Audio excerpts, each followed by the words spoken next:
साथियों, स्वागत है आपका the history volt with Sandeep में। तो लास्ट वीडियो में हमने स्टार्ट किया था एक नया टॉपिक जो कि मॉडर्न हिस्ट्री का बहुत इंपॉर्टेंट टॉपिक है और जिससे हर हर तरीके के जो एग्ज़ाम्स हैं उनमें क्वेश्चंस आते हैं। ठीक है, और वो टॉपिक था education system during the British period. तो इस टॉपिक की एक वीडियो ऑलरेडी अपलोड हो चुकी है जिसमें हमने बहुत सारे फैक्ट्स को जाना था। और ये जो वीडियो है, इस वीडियो में हम आगे कंटिन्यू करते हुए ये जानेंगे कि और कौन-कौन से कमीशंस, कौन-कौन सी कमिटीज़ इस्टेब्लिश की गई थी भारत में शिक्षा व्यवस्था को में सुधार करने के लिए, साथ ही साथ शिक्षा व्यवस्था स्थापित करने के लिए। एक बात से हम बहुत अच्छे से वाकिफ़ हैं कि ये जो शिक्षा व्यवस्था में सुधार हो रहा था, ये अंग्रेज़ों के समय में हो रहा था, लेकिन इन सुधारों के पीछे अंग्रेज़ों के अपने ख़ास उद्देश्य थे, जिनकी पूर्ति वो करना चाहते थे। और उनमें सबसे बड़ा ख़ास उद्देश्य क्या था? तो लॉर्ड मैकाले की एक बात से हमारे सामने क्लियर हो गया था, जिसमें मैकाले ये चाहता था कि भई क्या होना चाहिए, भारत के अंदर ऐसी क्लास, एक ऐसे वर्ग की स्थापना की जाए जो रंग रूप से तो भारतीय हों, लेकिन पहनावे में, टेस्ट में, बोली में, कल्चर में अंग्रेज हों, ताकि ईस्ट इंडिया कंपनी को अपना प्रशासन चलाने के लिए भारत में सस्ते अधिकारी मिल पाएँ। ठीक है? तो इसी मुख्यतः इसी उद्देश्य के साथ भारत में शिक्षा को लेके काफ़ी सारे बदलाव किए गए थे, काफ़ी सारे सुधार किए गए थे। तो आज हम, क्योंकि लास्ट वीडियो में हमने मैकाले के बारे में चर्चा की थी कि मैकाले ने अपना मिंट जो था वो 2 फरवरी 1835 को लॉर्ड विलियम बेंटिंक के सामने रखा था, जिसे बेंटिंक ने 7 मार्च 1835 को एक्सेप्ट कर लिया था। तो बेसिकली हम जानेंगे मैकाले मिंट के बारे बेसिकली हम लोग जानेंगे आज वुड डिस्पैच के बारे में, जो कि 1854 में आया था। तो वुड डिस्पैच क्या था, इसको थोड़ा सा समझ लेते हैं। वुड डिस्पैच की बात करें तो 1854 में ये आया था। और ये है क्या? तो सर चार्ल्स वुड नाम है इस इंसान का। ये एक अंग्रेज अधिकारी है जिसने शिक्षा व्यवस्था को लेके अपनी कुछ सिफारिशें पेश की थी, और इन्हीं वुड की इन्हीं सिफारिशों को वुड डिस्पैच के नाम से भी जाना जाता है। ठीक है, तो इस वुड डिस्पैच में कौन कौन सी रिकमेंडेशंस थी उनको जानते हैं सबसे पहले। तो the government should promote western education, science, literature, philosophy and arts. तो वुड के डिस्पैच में ये सिफारिश की गई थी कि भारत में अंग्रेजी प्रशासन को क्या करना चाहिए कि जो वेस्टर्न एजुकेशन है, पश्चिमी शिक्षा है, साइंस है, साहित्य है, फिलोसफी है और आर्ट्स यानी कला, इन क्षेत्रों से जुड़ी हुई जो शिक्षा व्यवस्था है उसे प्रमोट करना चाहिए, उसे स्थापित करना चाहिए। यानी भारतीयों को इन सारे तथ्यों के बारे में जानकारी दी जानी चाहिए, या भारतीयों को पश्चिमी शिक्षा जो मॉडल है उसके आधार पे ज्ञान देना चाहिए। ठीक है, शिक्षित करना चाहिए। English should be the medium of higher education. Last video में हमने पढ़ा था कि भाई कंट्रोवर्सी चल रही थी प्राच्यवादियों के बीच में और आंगलवादियों के बीच में, जिसमें प्राच्यवादी ये चाहते थे कि शिक्षा का माध्यम संस्कृत और अरबी होना चाहिए, और आंगलवादी ये चाह रहे थे कि भाई शिक्षा का माध्यम अंग्रेजी होना चाहिए। तो वुड के डिस्पैच में ये बात रखी गई कि जो इंग्लिश है, इंग्लिश क्या होना चाहिए, मीडियम होना चाहिए हायर एजुकेशन के लिए। ठीक है, यानी जो हायर एजुकेशन है वो इंग्लिश मीडियम में दी जानी चाहिए, but Indian languages should also be encourage. लेकिन साथ ही साथ जो भारतीय भाषाएं हैं उन्हें भी प्रोत्साहन देना चाहिए। Primary schools should be open in the village in local language. गांव में जो प्राइमरी स्कूल खोले जाएं उनमें उनमें स्थानीय भाषाओं का इस्तेमाल किया जा सकता है, लेकिन उसके बाद अगर बात करें above them, Anglo vernacular high schools and colleges should be establish at the district level. District level पे क्या करने पड़ेंगे? डिस्ट्रिक्ट लेवल पे जो हाई स्कूल और कॉलेज होंगे वो कैसे होंगे? एंग्लो वर्नैकुलर होंगे। एंग्लो वर्नैकुलर मतलब जहाँ इंग्लिश का इस्तेमाल होगा, साथ ही साथ देसी या क्षेत्रीय भाषाओं का भी इस्तेमाल हो। तो गांव के अंदर जो स्कूल होंगे उनमें लोकल लैंग्वेज यूज़ की जाए प्राइमरी स्कूल्स के अंदर, लेकिन डिस्ट्रिक्ट लेवल पे जो हायर स्कूल और कॉलेजेस होंगे उनमें लोकल के साथ इंग्लिश लैंग्वेज का भी इस्तेमाल किया जाना चाहिए। Private institution should receive government grants, grant in aid. और जो शिक्षा को लेके इन्होंने प्राइवेट जो इंस्टीट्यूशंस हैं उनके सपोर्ट के ऊपर भी जोर दिया था। तो ये सिफारिश की थी कि जो प्राइवेट संस्थान हैं उन्हें सरकार से कुछ ना कुछ अनुदान मिलना चाहिए, ताकि वो भी शिक्षा व्यवस्था में और ज़्यादा सुधार कर पाएँ। A Department of Public Instruction (DPI) should be established in each province. It was set up in 1855. तो वुड के डिस्पैच में ये भी सिफारिश की गई थी कि हर एक प्रोविंस, हर एक प्रांत के अंदर क्या किया जाए, एक डिपार्टमेंट इस्टेब्लिश किया जाए, जो डिपार्टमेंट होगा डिपार्टमेंट ऑफ पब्लिक इंस्ट्रक्शन, जिसकी स्थापना वुड डिस्पैच के अगले साल यानी 1855 में भी हुई थी। ये इंपॉर्टेंट फैक्ट है, याद रखेंगे। तो अभी तक हमने क्या देखा, वुड के डिस्पैच में सिफारिश की गई कि वेस्टर्न एजुकेशन दी जाए भारतीयों को, इंग्लिश उसका मीडियम होना चाहिए, गांव के अंदर जो लोकल स्कूल होंगे वहाँ पे लोकल लैंग्वेज इस्तेमाल की जा सकती है, लेकिन जो हाई स्कूल होंगे, कॉलेज होंगे डिस्ट्रिक्ट लेवल पे, वो एंग्लो वर्नैकुलर होने चाहिए। प्राइवेट इंस्टीट्यूशंस भी हों एजुकेशन के फील्ड में और उन्हें अंग्रेजी सरकार वित्तीय सहायता प्रदान करे। साथ ही साथ हर एक प्रोविंस में एक department of public instruction establish किया जाए। Universities should be establish in Calcutta, Bombay and Madras. ये पूछा जाता है, ये वाला पॉइंट, ठीक है, कि कहाँ पे यूनिवर्सिटीज इस्टेब्लिश की जाए, विश्वविद्यालय खोले जाएं बम्बई में, कलकत्ता में और मद्रास में। क्यों? क्योंकि ये प्रेसिडेंसीज थी उस टाइम। तो बम्बई, मद्रास और कलकत्ता में यूनिवर्सिटीज इस्टेब्लिश की जाएं, ठीक है, on the model of university of London. London में जो यूनिवर्सिटी है उस यूनिवर्सिटी की तर्ज पे बम्बई, मद्रास और बंगाल के अंदर भी विश्वविद्यालय खोले जाएं। तो ये जो यूनिवर्सिटीज़ हैं ये 1857 में इस्टेब्लिश हुई, यानी कलकत्ता, बॉम्बे और मद्रास में वुड डिस्पैच की सिफारिश के आधार पे 1857 में यूनिवर्सिटीज़ खोली गई थी। Technical and vocational education should B encouraged. तो टेक्निकल यानी तकनीकी शिक्षा और व्यावसायिक शिक्षा, इसको भी प्रोत्साहन देने की बात वुड के डिस्पैच में कही गई थी। Teacher training institution should be establish. जो भी टीचर्स यहाँ पे पढ़ाएंगे उन टीचर्स की प्रॉपरली ट्रेनिंग होनी चाहिए।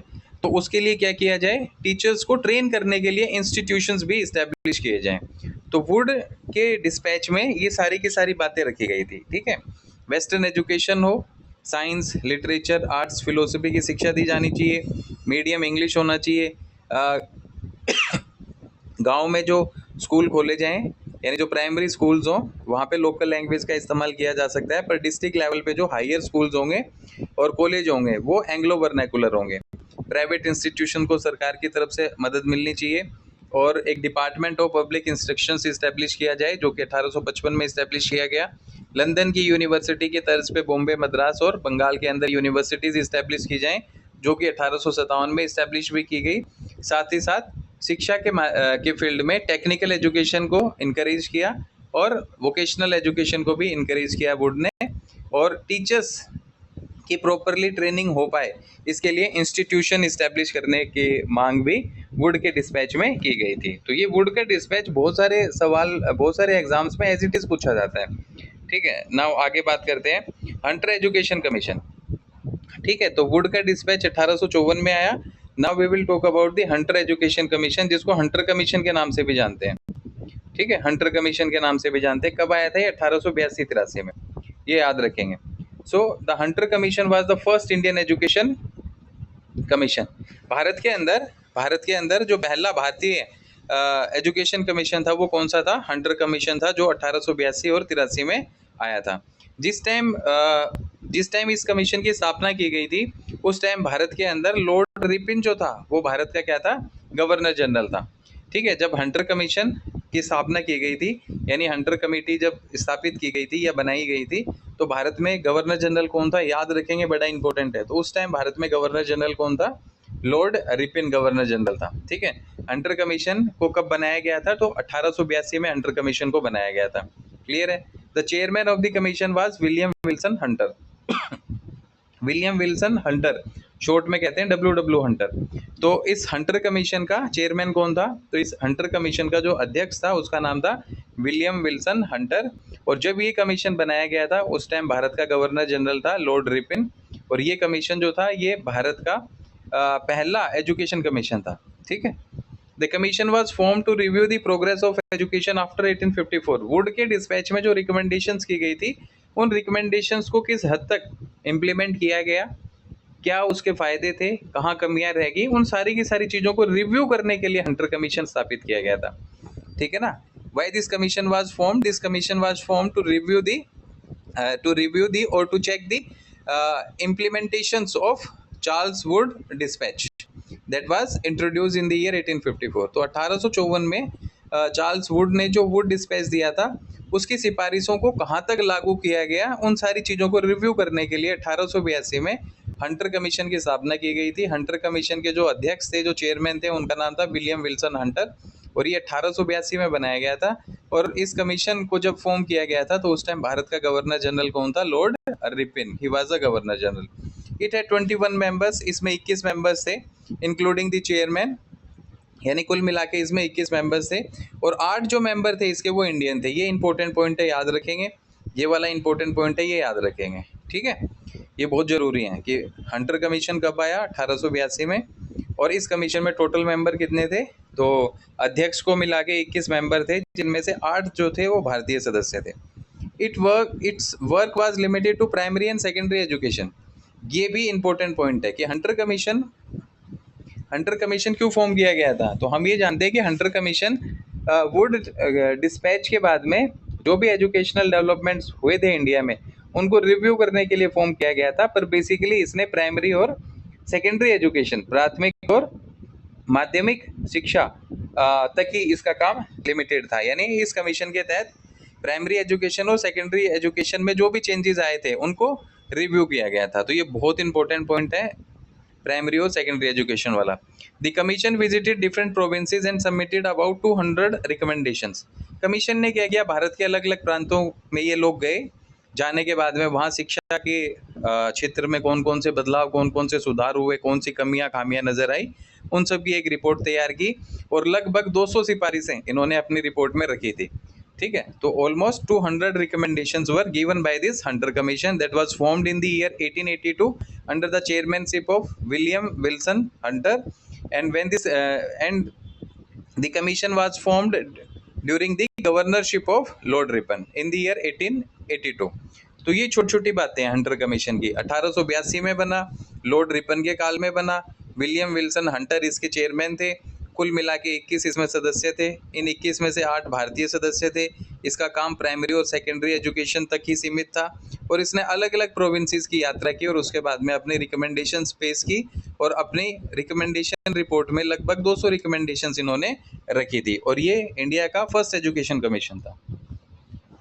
नाउ क्या क्या रिकमेंडेशंस थी? तो रिकमेंडेशंस की अगर बात करें, सबसे पहले मेन रिकमेंडेशंस कौन सी है? प्राइमरी एजुकेशन को लेके, ठीक है, प्राथमिक शिक्षा को लेके। More attention should be given to primary education. तो हंटर कमीशन की रिपोर्ट में ये बात कही गई थी कि प्राथमिक शिक्षा की तरफ ज़्यादा ध्यान देने की ज़रूरत है। Education should be provided in local languages. और इन्होंने ये कहा कि जो प्राइमरी एजुकेशन है भाई, वो लोकल लैंग्वेज में ही प्रोवाइड की जानी चाहिए भारतीयों को, ठीक है। तो ये क्वेश्चन भी कई जगह पूछा गया है कि हंटर कमीशन में प्राइमरी एजुकेशन देने के लिए किस भाषा के ऊपर जोर दिया गया था। तो याद रखेंगे, लोकल लैंग्वेजेस को प्राथमिकता दी गई थी हंटर कमीशन में प्राइमरी एजुकेशन के लिए। Useful subject should be taught. और जो भी सब्जेक्ट लाभदायक हैं उन्हीं को ही पढ़ाया जाए, ये नहीं कि सब कुछ पढ़ाया जाना शुरू कर दिया जाए। तो प्राइमरी एजुकेशन के फील्ड में रिकमेंडेशन क्या थी कि प्राइमरी एजुकेशन की तरफ ध्यान देना जरूरी है। प्राइमरी एजुकेशन लोकल लैंग्वेज में होनी चाहिए और कुछ यूजफुल सब्जेक्ट्स ही लोगों को पढ़ाए जाएं, जिनका आने वाले टाइम में अंग्रेजों को और भारतीय दोनों को फायदा मिल पाए। Control of primary school should be given to the district and municipal boards. और ये जो प्राइमरी स्कूल्स होंगे, जो प्राथमिक विद्यालय होंगे, इनका नियंत्रण किसको दिया जाए? डिस्ट्रिक्ट और जो म्यूनिसिपल बोर्ड्स हैं, ठीक है, डिस्ट्रिक्ट और म्यूनिसिपल बोर्ड्स वो क्या करें? वो इनकी मॉनिटरिंग करें, किसकी? प्राइमरी स्कूल्स की। क्लियर है? नाउ सेकेंडरी एजुकेशन के फील्ड में क्या रिकमेंडेशंस थी? तो secondary education should have 2 streams. इन्होंने कहा कि भी सेकेंडरी जो एजुकेशन है ना, उसमें 2 स्ट्रीम होनी चाहिए। एक हो लिटरेरी स्ट्रीम यानी साहित्यिक विधा होगी, और दूसरा होगा वोकेशनल स्ट्रीम यानी व्यावसायिक शिक्षा होगी। तो साहित्यिक शिक्षा और व्यावसायिक शिक्षा, ये 2 स्ट्रीम होनी चाहिए सेकेंडरी एजुकेशन के लेवल पे, ठीक है। तो लिटरेरी स्ट्रीम में क्या था? For student going to universities. Literary stream उन विद्यार्थियों के लिए था जो यूनिवर्सिटीज में जाना चाह रहे थे और आगे अपनी पढ़ाई कंटिन्यू करना चाह रहे थे। और वोकेशनल स्ट्रीम में क्या था भी? कुछ ना कुछ इसमें ऐसी एजुकेशन दी जाती थी जिसमें जो एजुकेशन प्राप्त करने वाला है उसमें किसी न किसी स्किल, कोई ना कोई स्किल पनपनी शुरू हो, किसी न किसी स्किल में दक्षता या महारत हासिल करे वो स्टूडेंट। तो वोकेशनल स्ट्रीम किसके लिए थी? बिजनेस, ट्रेड और प्रैक्टिकल जॉब्स के लिए, ठीक है। तो लिटरेरी स्ट्रीम थी उन विद्यार्थियों के लिए जो आगे यूनिवर्सिटीज़ में पढ़ना चाह रहे हैं और जो ट्रेड करना चाह रहे हैं, बिजनेस करना चाह रहे हैं या कोई और प्रैक्टिकल जॉब करना चाह रहे हैं, उनके लिए वोकेशनल स्ट्रीम थी। तो ये सारी की सारी रिकमेंडेशन टू मच इंपॉर्टेंट हैं regarding the William Wilson Hunter commission that was formed in the year 1882 under the governmentship of Lord Ripon. ठीक है, प्राइमरी एजुकेशन वो रीजनल या वर्नैकुलर लैंग्वेज या लोकल लैंग्वेज में होनी चाहिए, और प्राइमरी एजुकेशन पे इसने फोकस ज़्यादा किया था। प्राइमरी स्कूल्स की मॉनिटरशिप कौन करेगा, तो म्यूनसिपल बोर्ड्स करें या फिर जो डिस्ट्रिक्ट बोर्ड्स हैं वो करें। सेकेंडरी एजुकेशन के फील्ड में इन्होंने कहा कि सेकेंडरी एजुकेशन में 2 स्ट्रीम्स होनी चाहिए। एक लिटरेरी स्ट्रीम्स हो, जो विद्यार्थी यूनिवर्सिटी जाना चाह रहे हैं वो लिटरेरी स्ट्रीम की पढ़ाई करेंगे। जो विद्यार्थी ट्रेड करना चाह रहे हैं, बिजनेस करना चाह रहे हैं या कोई और जॉब करना चाह रहे हैं जो प्रैक्टिकल जॉब हो, तो ऐसे स्टूडेंट्स को कैसी शिक्षा दी जानी चाहिए, वोकेशनल स्ट्रीम में उनका एडमिशन करवाया जाए और उन्हें वोकेशनल एजुकेशन दी जानी चाहिए। ठीक है, तो ये विलियम विल्सन हंटर कमीशन की रिकमेंडेशन से। इसके अलावा हमने पढ़ा था वुड के डिस्पैच में क्या बात कही गई थी, तो वुड के डिस्पैच में ये बात कही गई थी कि भाई जो प्राइवेट स्कूल्स हैं उन्हें क्या मिलना चाहिए, उन्हें मिलना चाहिए सरकार की तरफ से कुछ ना कुछ फाइनेंशियल सपोर्ट। ठीक है, तो हंटर कमीशन ने भी इस बात को एक्सेप्ट किया था कि प्राइवेट पार्टिसिपेशन होना चाहिए एजुकेशन के फील्ड में। Private efforts in education should B encouraged, कि जो प्राइवेट एफर्ट्स हैं उन्हें एजुकेशन के फील्ड में और ज़्यादा प्रोत्साहन देने की ज़रूरत है। वीमेन एजुकेशन की भी हंटर कमीशन बात करता है। तो अभी तक हमने देखा प्राइमरी एजुकेशन की बात कर रहा है, सेकेंडरी एजुकेशन की बात कर रहा है, एजुकेशन के फील्ड में जो प्राइवेट पार्टिसिपेशन है उसकी बात कर रहा है, वीमेन एजुकेशन की बात कर रहा है कौन, हंटर कमीशन। वीमेन एजुकेशन के फील्ड में क्या कह रहा है, the commission expressed concern about the poor condition of women's education outside the presidency towns. Presidency towns में महिलाओं की जो शिक्षा को लेकर स्थिति फिर भी ठीक थी, ठीक है, लेकिन आउटसाइड द प्रेसिडेंसीज टाउन, यानी जो बम्बई, मद्रास और बंगाल के जो शहर थे, यहाँ पे फिर भी वीमेन एजुकेशन को लेके काम थोड़ा बहुत किया जा रहा था, बहुत ज़्यादा अच्छे लेवल पे नहीं, लेकिन फिर भी काम किया जा रहा था। तो हंटर कमीशन ने अपनी रिपोर्ट पेश की कि outside the towns of presidency, यानी प्रेसिडेंसीज के जो शहर हैं उनके बाहर अगर देखें तो महिलाओं की शिक्षा को लेके कोई खास कदम नहीं उठाए गए हैं, बड़ी दयनीय स्थिति है। तो इन्होंने विमेन एजुकेशन को लेके चिंता व्यक्त की थी कि महिलाओं की शिक्षा को लेके भी कुछ ना कुछ बंदोबस्त करने की ज़रूरत है। It means the Hunter commission promoted the female education also. तो जो कमीशन है ये किसको प्रमोट कर रहा है, महिलाओं की शिक्षा की भी बात कर रहा है, उसे भी प्रोत्साहन देने की बात कर रहा है। तो इस तरीके से करके प्राइमरी एजुकेशन की अगर बात करें तो हंटर कमीशन की रिकमेंडेशन क्या थी कि प्राइमरी स्कूल्स में जो एजुकेशन है वो लोकल लैंग्वेज में दी जानी चाहिए। प्राइमरी एजुकेशन को सपोर्ट करना बहुत ज़्यादा ज़रूरी है, ठीक है, और प्राइमरी स्कूल्स की मॉनिटरिंग डिस्ट्रिक्ट और म्यूनसिपल बोर्ड्स को करनी चाहिए। सेकेंडरी एजुकेशन के फील्ड में हंटर कमीशन ने क्या कहा कि भाई 2 स्ट्रीम हो, एक स्ट्रीम उन विद्यार्थियों के लिए हो जो सीधा यूनिवर्सिटीज़ में एडमिशन लेके आगे की पढ़ाई करना चाह रहे हैं, तो ऐसे विद्यार्थियों को लिटरेरी स्ट्रीम में एडमिशन दिया जाए। और दूसरी स्ट्रीम कैसी होनी चाहिए, वोकेशनल स्ट्रीम होनी चाहिए, व्यावसायिक शिक्षा की स्ट्रीम होनी चाहिए, जिसमें विद्यार्थी कौन से विद्यार्थी एडमिशन लें जो व्यापार करना चाह रहे हैं, बिजनेस करना चाह रहे हैं या कोई प्रैक्टिकल जॉब करना चाह रहे हैं। तो सेकेंडरी लेवल पे ये चीज़ें होनी चाहिए। साथ ही साथ वुड की तरह हंटर कमीशन ने भी ये बात की कि भी जो प्राइवेट एफर्ट्स हैं, ठीक है, उन्हें इनकरेज करने की ज़रूरत है एजुकेशन के फील्ड में, ठीक है, तो निजी प्रयासों को और ज़्यादा प्रोत्साहन देने की बात कही गई थी।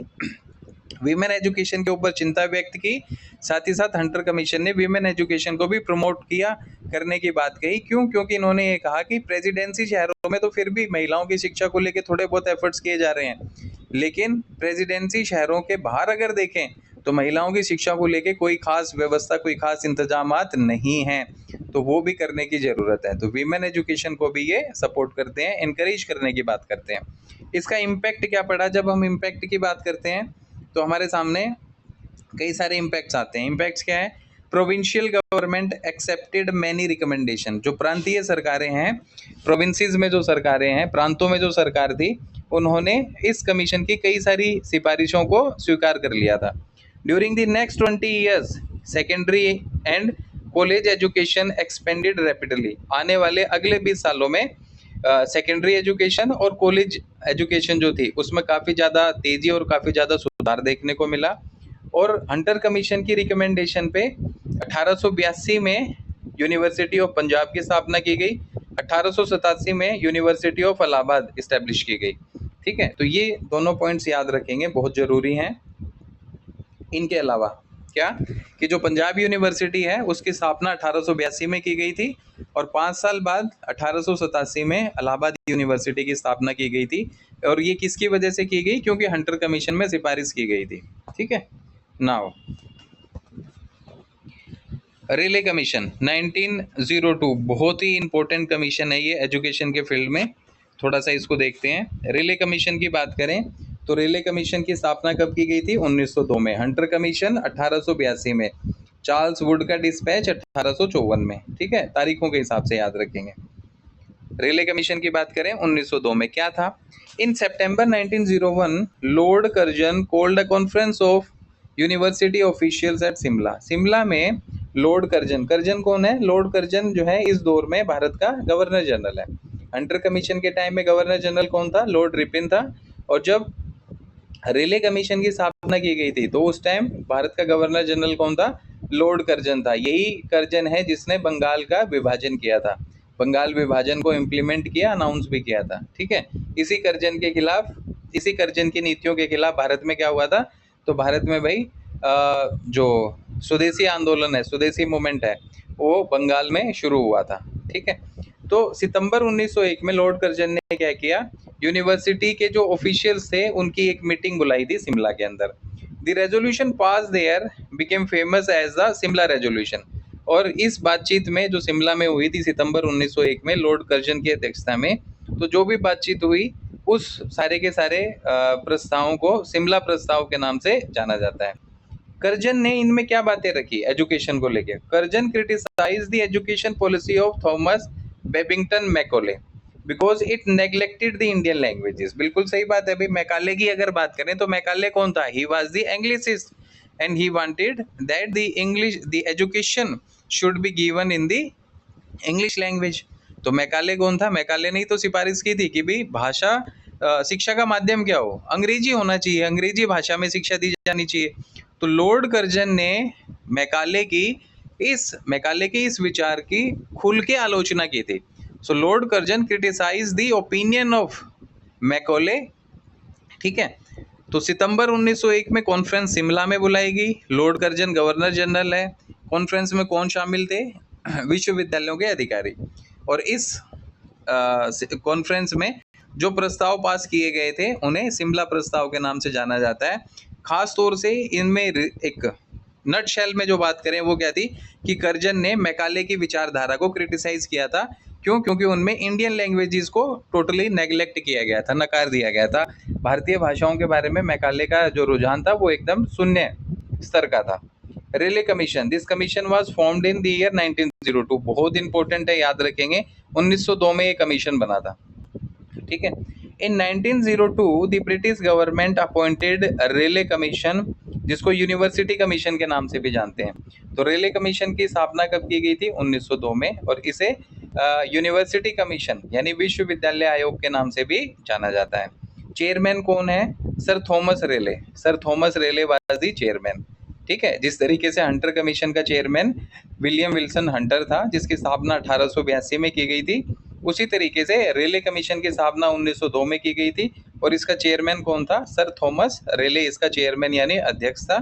जिस टाइम हंटर कमीशन की स्थापना की गई थी उस time governor general Lord Ripon था। और जब रेले कमीशन की स्थापना की गई तब गवर्नर जनरल लॉर्ड कर्जन था।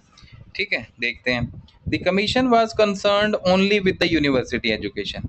इस कमीशन की स्थापना की गई थी सिर्फ एक ही उद्देश्य से कि भाई विश्वविद्यालय में जो शिक्षा दी जा रही है, ठीक है, उसी को लेके इस कमीशन को काम करना था। इसीलिए हम इसको यूनिवर्सिटी कमीशन यानी विश्वविद्यालय आयोग भी कहते हैं। इंडियन मेंबर्स थे इसके अंदर कुछ, जिनमें से दो के नाम क्या हैं? सैयद हुसैन बिलग्रामी और गुरुदास बनर्जी। गुरुदास बनर्जी और सैयद हुसैन बिलग्रामी, ये कौन थे? ये रेले कमीशन में शामिल सदस्य थे। रेले कमीशन में शामिल भारतीय सदस्य थे। कौन कौन? गुरुदास बनर्जी और सैयद हुसैन बिलग्रामी। सैयद हुसैन बिलग्रामी और गुरुदास बनर्जी ये भारतीय सदस्य थे जो रेले कमीशन में शामिल थे, जिस रेले कमीशन को विश्वविद्यालय आयोग के नाम से भी जाना जाता है। इस कमीशन की स्थापना 1902 में हुई थी। जब इसकी स्थापना हुई उस टाइम भारत का गवर्नर जनरल लॉर्ड कर्जन था, और इस कमीशन की स्थापना सिर्फ और सिर्फ एक ही उद्देश्य को लेके हुई थी कि यूनिवर्सिटी में जो एजुकेशन दी जा रही है उस एजुकेशन को लेके जो है इन्हें काम करना था। ठीक है।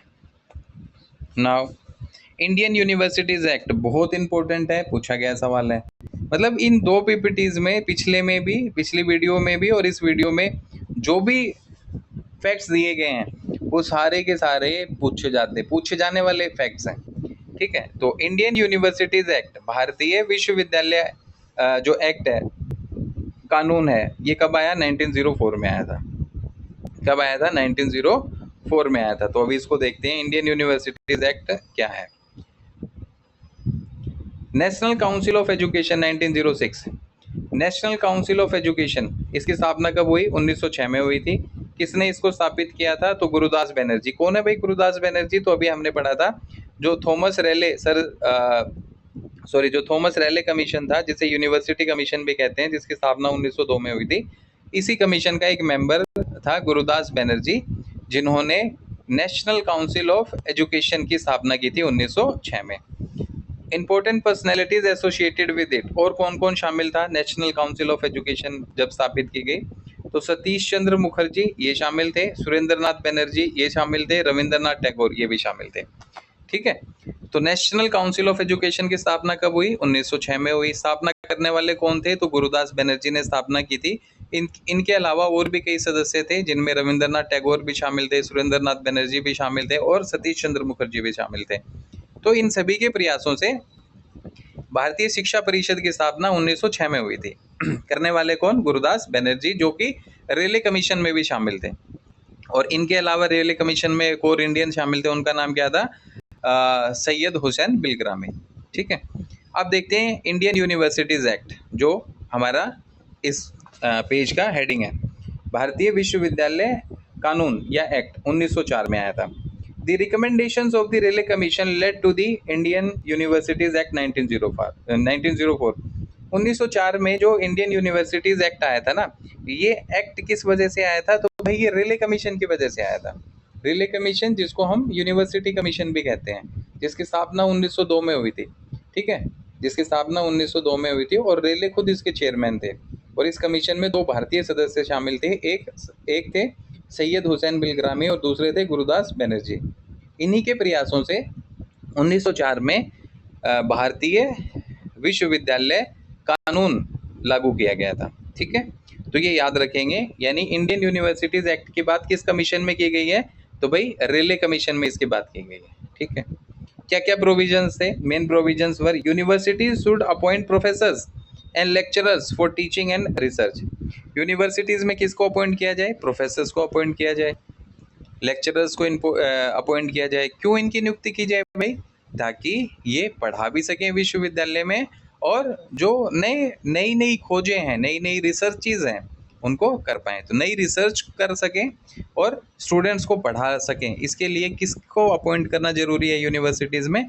प्रोफेसर्स को अपॉइंट करना जरूरी है और लेक्चरर्स को अपॉइंट करना जरूरी है। ये किस में कही गई बातें? ये बातें कही गई थी इंडियन यूनिवर्सिटी एक्ट, जो कि 1906 में आया था, जो कि रिले कमीशन की रिकमेंडेशन के बेस पे लाया गया था। ठीक है। The number of university fellow should not be less than 50 and not more than 100। Universities के अंदर जो फेलोज होंगे, जो रिसर्च का काम करने वाले हैं, उनकी संख्या 100 से ज़्यादा नहीं होनी चाहिए और 50 से कम नहीं होनी चाहिए। ठीक है। यानी मोर देन 50 वो फेलो हों और 100 से कम हो। तो ये भी इंडियन यूनिवर्सिटीज एक्ट 1906 में ये बात रखी गई थी, याद रखेंगे, बहुत जरूरी है। Fellows would serve for 6 year not for life.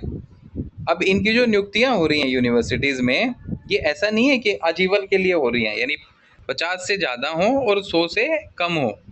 50 से ज़्यादा और 100 से कम, ये क्या है? Number of fellows that were appointed in the universities. ठीक है ना, जो रिसर्च करने वाले हैं, पढ़ाने वाले हैं, इस तरीके के जो भी विद्वान होंगे उन्हें फेलोज कहा गया। तो 50 से ज़्यादा हो, 100 से कम हो। और ऐसा नहीं है कि इनकी नियुक्ति जिंदगी भर के लिए की गई है। ये कितने टाइम के लिए सर्व करेंगे, अपनी सेवाएं देंगे विश्वविद्यालयों में? सिर्फ और सिर्फ 6 साल के लिए अपनी सेवाएं देंगे। Government control over universities was increase. जितने विश्वविद्यालय हैं उन विश्वविद्यालयों के ऊपर सरकारी नियंत्रण को और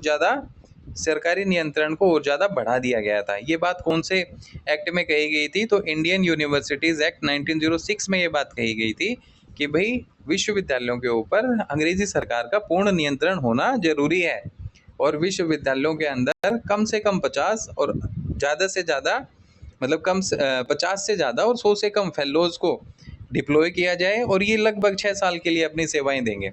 यूनिवर्सिटीज़ में पढ़ाने के लिए और रिसर्च करने के लिए प्रोफेसर्स और लेक्चरर्स होने चाहिए। ठीक है। The government got the power to reject proposal passed by the university senates. अब यूनिवर्सिटी के अंदर जो फैसला लेने वाला बोर्ड होगा, ठीक है, यूनिवर्सिटीज़ में जो हर एक यूनिवर्सिटीज़ के अंदर क्या डेवलपमेंट होने चाहिए, क्या चेंजेस होने चाहिए, क्या रिफॉर्म्स होने चाहिए, इस बात को लेके जो काउंसिल होगी, जो कुछ एक सदस्यों का एक ग्रुप होगा जिसको यूनिवर्सिटी सेनेट कहा गया था। तो ये कहा गया कि अगर सेनेट कोई सिफारिश करती है ना, तो सरकार के पास में ये पावर है कि अगर सरकार को लगता है कि उनकी दी गई रिकमेंडेशन ठीक है, उस पर काम करना चाहिए, तो सरकार करे। और अगर सरकार को, अंग्रेजी सरकार को ये लगता है कि नहीं भाई ये रिकमेंडेशन कोई फायदे की नहीं है, तो सरकार उसको रिजेक्ट भी कर सकती है। तो किसी भी प्रपोजल को रिजेक्ट करना है या पास करना है, ये किसके ऊपर डिपेंड है? ये अंग्रेजी सरकार के ऊपर डिपेंड है। क्यों डिपेंड है भाई?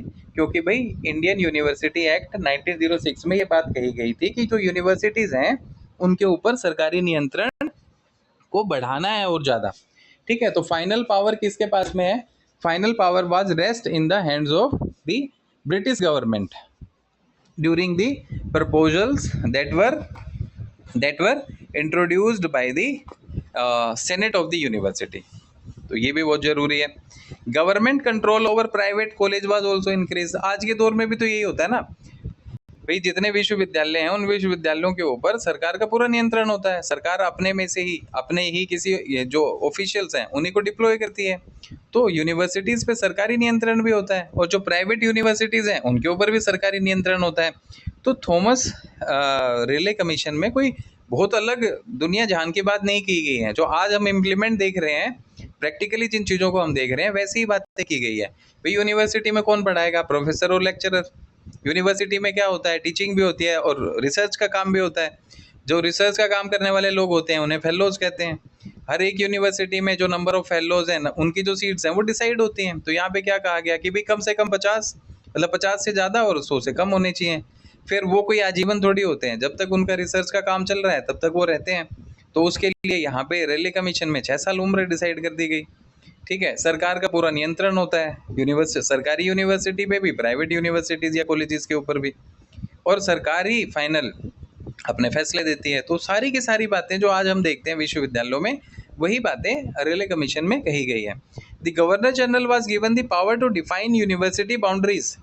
गवर्नर जनरल, क्योंकि भारत के अंदर गवर्नर जनरल जो है वो भारत के अंदर ब्रिटिश क्राउन का सबसे बड़ा रिप्रेजेंटेटिव है। गवर्नर जनरल भारत के अंदर ब्रिटिश क्राउन या ब्रिटेन की पार्लियामेंट का सबसे बड़ा क्या है? प्रतिनिधि है। वो पूरे के पूरे भारत के प्रशासनिक अमले का मुखिया है। तो गवर्नर जनरल को क्या पावर दे दी गई कि वही डिफाइन करेगा यूनिवर्सिटीज़ की सीमाएं क्या हैं, विश्वविद्यालयों की सीमाएं क्या हैं, उनको तय कौन करेगा? गवर्नर जनरल ऑफ इंडिया तय करेगा। ठीक है। इस time governor general of India कौन है? तो भाई लॉर्ड कर्जन है। ठीक। तो इस तरीके की बातें इंडियन यूनिवर्सिटीज एक्ट 1906 में कही गई थी। कुछ सिग्निफिकेंस देख लेते हैं। Curzon's reforms were considered more political than educational. लो जी, मुद्दे की बात आ गई। कर्जन ने जो सुधार किए गए वो शैक्षिक सुधार कम और राजनीतिक सुधार ज्यादा लग रहे थे। भाई ठीक है, किसी आदमी ने बंगाल का विभाजन भी किया था। बंगाल का जब विभाजन किया गया था तो क्या स्टेटमेंट था? बोले बंगाल जी बहुत बड़ा प्रांत है, बहुत बड़ा प्रोविंस है, अंग्रेजी सरकार इसका प्रशासन संभाल नहीं सकती। तो क्योंकि बहुत बड़ा प्रोविंस है इसलिए हम इसको 2 हिस्सों में बांट रहे हैं, एक ईस्टर्न बंगाल और एक वेस्टर्न बंगाल। जबकि अगर सच्चाई देखी जाए, जब इतने बड़े भारत के ऊपर आप प्रशासनिक व्यवस्था को सुचारू रूप से चला पा रहे हो, तो बंगाल उसके सामने क्या था? लेकिन बंगाल विभाजन के पीछे असली मंशा क्या थी? असली मंशा ये थी कि बंगाल जो था, बंगाल राष्ट्रवादी गतिविधियों का केंद्र बनता जा रहा था, और सबसे ज्यादा चैलेंज अंग्रेजी सरकार को बंगाल की तरफ से मिल रहे थे। ठीक है। बंगाल बिकेम दी पाठशाला ऑफ द नेशनलिस्ट लीडर। राष्ट्रवादी आंदोलनों, राष्ट्रवादी नेताओं की एक तरीके से पाठशाला थी बंगाल। तो अंग्रेजों को सबसे ज्यादा चैलेंज मिल रहा था। वो बंगाल के इस नेशनलिज्म, जो नेशनलिस्ट सेंटिमेंट्स हैं, उनकी कमर को तोड़ना चाह रहे थे। साथ ही साथ बंगाल में हिंदू और मुस्लिम दोनों आबादियां थी, और बंगाल में Hindu Muslim unity clear cut अंग्रेजों को दिख रही थी। तो सारा का सारा विश्लेषण करने के बाद, अध्ययन करने के बाद, अंग्रेजों ने अर्थात लॉर्ड कर्जन ने अपने ऑफिशियल्स से सारी रिपोर्ट जब ली, तो फिर ये डिसाइड किया कि भाई बंगाल को दो हिस्सों में बांट दो, एक ईस्टर्न और एक वेस्टर्न। जब ईस्टर्न और वेस्टर्न बंगाल बनाया गया, यानी बंगाल के दो टुकड़े किए गए, तो वेस्टर्न बंगाल में मुस्लिम पॉपुलेशन ज़्यादा थी, ईस्टर्न बंगाल में हिंदू पॉपुलेशन ज़्यादा थी। तो हिंदू और मुस्लिम को बांटना सबसे बड़ी मंशा थी उनकी, और राष्ट्रवाद की कमर तोड़ना सबसे बड़ी मंशा थी। ठीक है, तो ये बात कर्जन के ही फैसले से पता चल रही है हमें। तो यहाँ पे भी हम देख रहे हैं कि कर्जन कोई बहुत बड़ा विद्वान नहीं है जिसके मन में भारतीयों के प्रति कोई सहानुभूति पैदा हो गई अचानक से कि भाई भारतीयों को शिक्षित किया जाए, जो ईस्टर्न जो भी टेरिटरीज हैं जो अनसिविलाइज्ड हैं उन्हें सिविलाइज किया जाए। इस तरीके की बातें शुरू से करते हुए आ रहे थे कि we are the superior and the eastern territories are the inferior. ठीक है, ये हमसे निम्न दर्जे के हैं, भगवान ने हमें भेजा है, गॉड ने हमें भेजा है शिक्षित करने के लिए। तो कोई धरती पे अवतरित नहीं हुआ था कर्जन। कर्जन की चाल सिर्फ कहती है कि भाई अंग्रेजी प्रशासन को भारत में मजबूत करना है। ठीक है, तो यही सिग्निफिकेंस हमारे सामने पहला क्या आया कि कर्जन का जो रिफॉर्म था वो पॉलिटिकल, राजनीतिक ज्यादा था, ना कि शैक्षिक। ठीक है, दिखने में दिख रहा है। According to the Sadler commission 1917, 1917 में सैडलर कमीशन की स्थापना की गई थी एजुकेशन के सेक्टर में। तो सैडलर कमीशन क्या कहता है, Indian universities became some of the most government controlled universities in the world after the 1904 act। 1904 के एक्ट के बाद में, 1904 के एक्ट के बाद में जो भारतीय विश्वविद्यालय थे, ये पूरी दुनिया में ऐसे विश्वविद्यालय थे जिनके ऊपर सबसे ज्यादा सरकारी नियंत्रण था। ठीक है, सबसे ज्यादा सरकारी नियंत्रण था। The post of Director General of Education was created during the Curzon's period। Curzon जब गवर्नर जनरल था तो एक और पोस्ट बनाई गई थी। वो पोस्ट क्या थी, DGE, director general of education. ठीक है, डायरेक्टर जनरल ऑफ एजुकेशन, ये पोस्ट कब क्रिएट की गई थी, लॉर्ड कर्जन के काल में। और जो पहला डायरेक्टर जनरल ऑफ एजुकेशन बना था, ये पूछा गया सवाल है, HW ऑरेंज था। ठीक है ना, पहला डायरेक्टर जनरल ऑफ एजुकेशन जो था वो कौन था, HW orange. Ancient monument act 1904 में, इन 1904 the ancient monuments preservation act was passed. अब देखो, थॉमस रेले कमीशन 1902, थॉमस रेले कमीशन 1902, इंडियन यूनिवर्सिटी एक्ट 1906, 1906। ठीक, एंशियंट मॉन्यूमेंट एक्ट, इससे बहुत सवाल आते हैं। Ancient monument act 1904, 1904। ठीक है, याद रखेंगे। एंशियंट मॉन्यूमेंट एक्ट जो है वो 1904 में आया, 1902 में रेले कमीशन की स्थापना हुई। इंडियन यूनिवर्सिटी एक्ट 1906 में आया। ठीक है, तो एंशियंट मॉन्यूमेंट एक्ट क्या था, इस एक्ट में क्या है, इन 1904 the ancient monuments preservation act was passed. इस एक्ट को 1904 में पास किया गया था। ठीक है, इस एक्ट में बात क्या कही गई कि भाई जितनी एंशियंट साइट्स हैं उनको प्रिजर्व किया जाए, जितनी एंशियंट साइट्स हैं इंडिया के अंदर उन्हें क्या किया जाए, प्रिजर्व किया जाए। ठीक है, तो भारत की जो प्राचीन धरोहर है, सांस्कृतिक विरासत है, उन सारी की सारी सांस्कृतिक धरोहरों और विरासतों को, उन स्मारकों को क्या करना है, संरक्षण प्रदान करना है। ठीक है, ये किस में बात कही गई, एंशियंट मॉन्यूमेंट्स प्रिजर्वेशन एक्ट में ये बात कही गई थी, जिसे 1904 में पास किया गया था। तो ये भी बहुत जरूरी है। 1910 में क्या किया गया, एजुकेशन डिपार्टमेंट, देखते हैं। इन 1910 the government of India established the education department. ठीक है, शिक्षा विभाग की स्थापना कब होती है भारत में, 1910 में। किसने किया, अंग्रेजों ने। किसने किया, अंग्रेजी सरकार ने।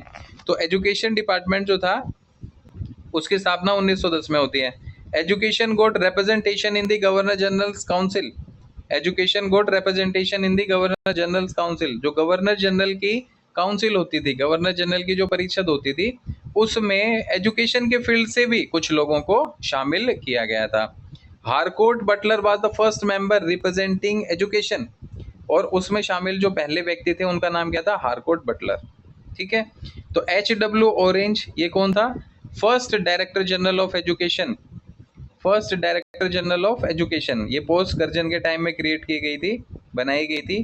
तो H.W. ऑरेंज कौन था? First governor, first director general of education. और हारकोर्ट बटलर जो था वो गवर्नर जनरल की परिषद में शामिल एक सदस्य था जो शिक्षा के क्षेत्र से जुड़ा हुआ था। तो गवर्नर जनरल की परिषद में शिक्षा को भी शामिल किया गया था, यानी शिक्षा के क्षेत्र से भी सदस्यों को शामिल किया जाता था। और उसमें शामिल होने वाला पहला सदस्य एक अंग्रेजी था जिसका नाम क्या था? Harcourt Buttler.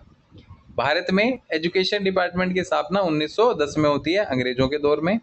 Ancient monument preservation act 1904 में पास किया गया था। तो ये छोटी छोटी बातें हैं पर बड़ी इंपॉर्टेंट है। इसके अलावा और क्या शिक्षा के क्षेत्र में सुधार देखने को मिलते हैं हमें 1904 के बाद से? गोपाल कृष्ण गोखले प्रपोजल, गोपाल कृष्ण गोखले ने 1910 में, गोपाल कृष्ण गोखले ने 1910 में क्या किया था? अपना प्रपोजल रखा था। गोपाल कृष्ण गोखले जो है ये गांधी जी के राजनीतिक गुरु हैं, ठीक है। He was the political mentor of Mahatma Gandhi. Gopal Krishna Gokhale was the political mentor of Mahatma Gandhi. तो गोपाल कृष्ण गोखले ने भी अपनी रिकमेंडेशन दी थी 1910 में।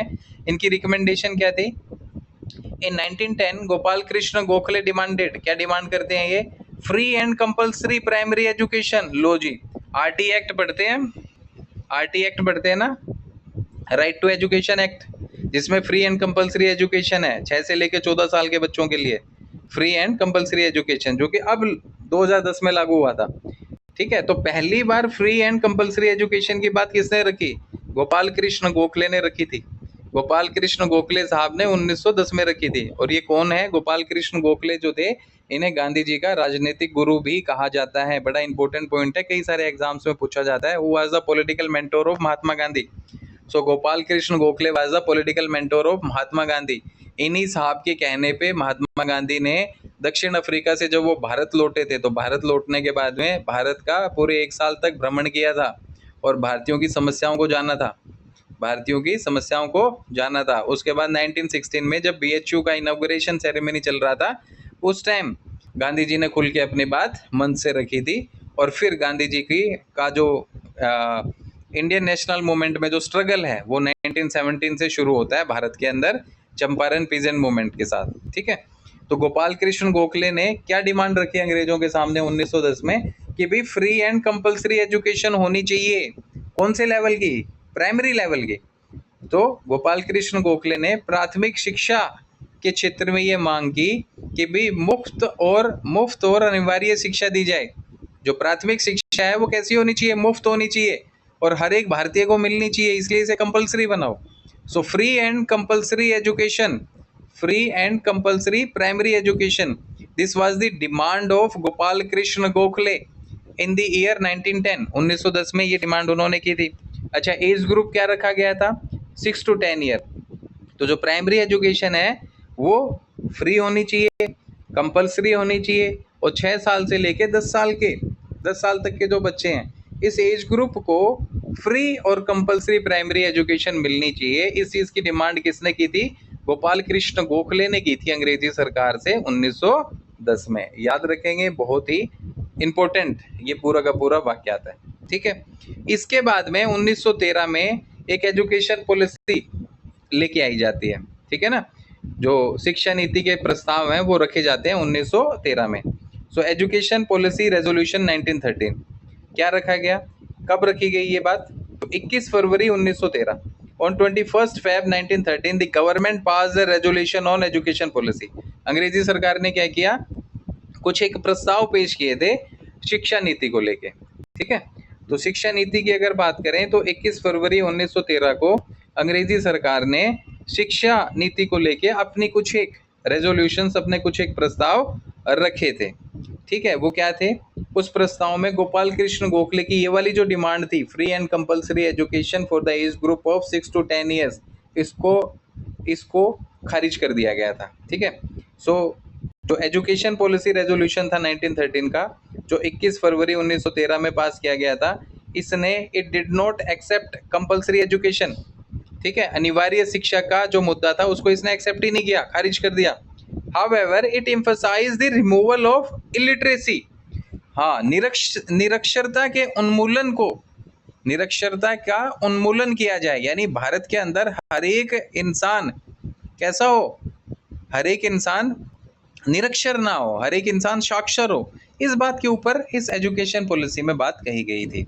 तो जो एजुकेशन पॉलिसी 1913 21 फरवरी को जिसके कुछ एक महत्वपूर्ण बिंदु रखे गए, उनमें कंपलसरी एजुकेशन को तो एक सिरे से डिनाइड कर दिया, लेकिन ये जरूर कहा गया कि भारत के अंदर से जो इलिटरेसी है, यानी जो निरक्षरता है, उसे खत्म किए जाने के ऊपर काम करना चाहिए।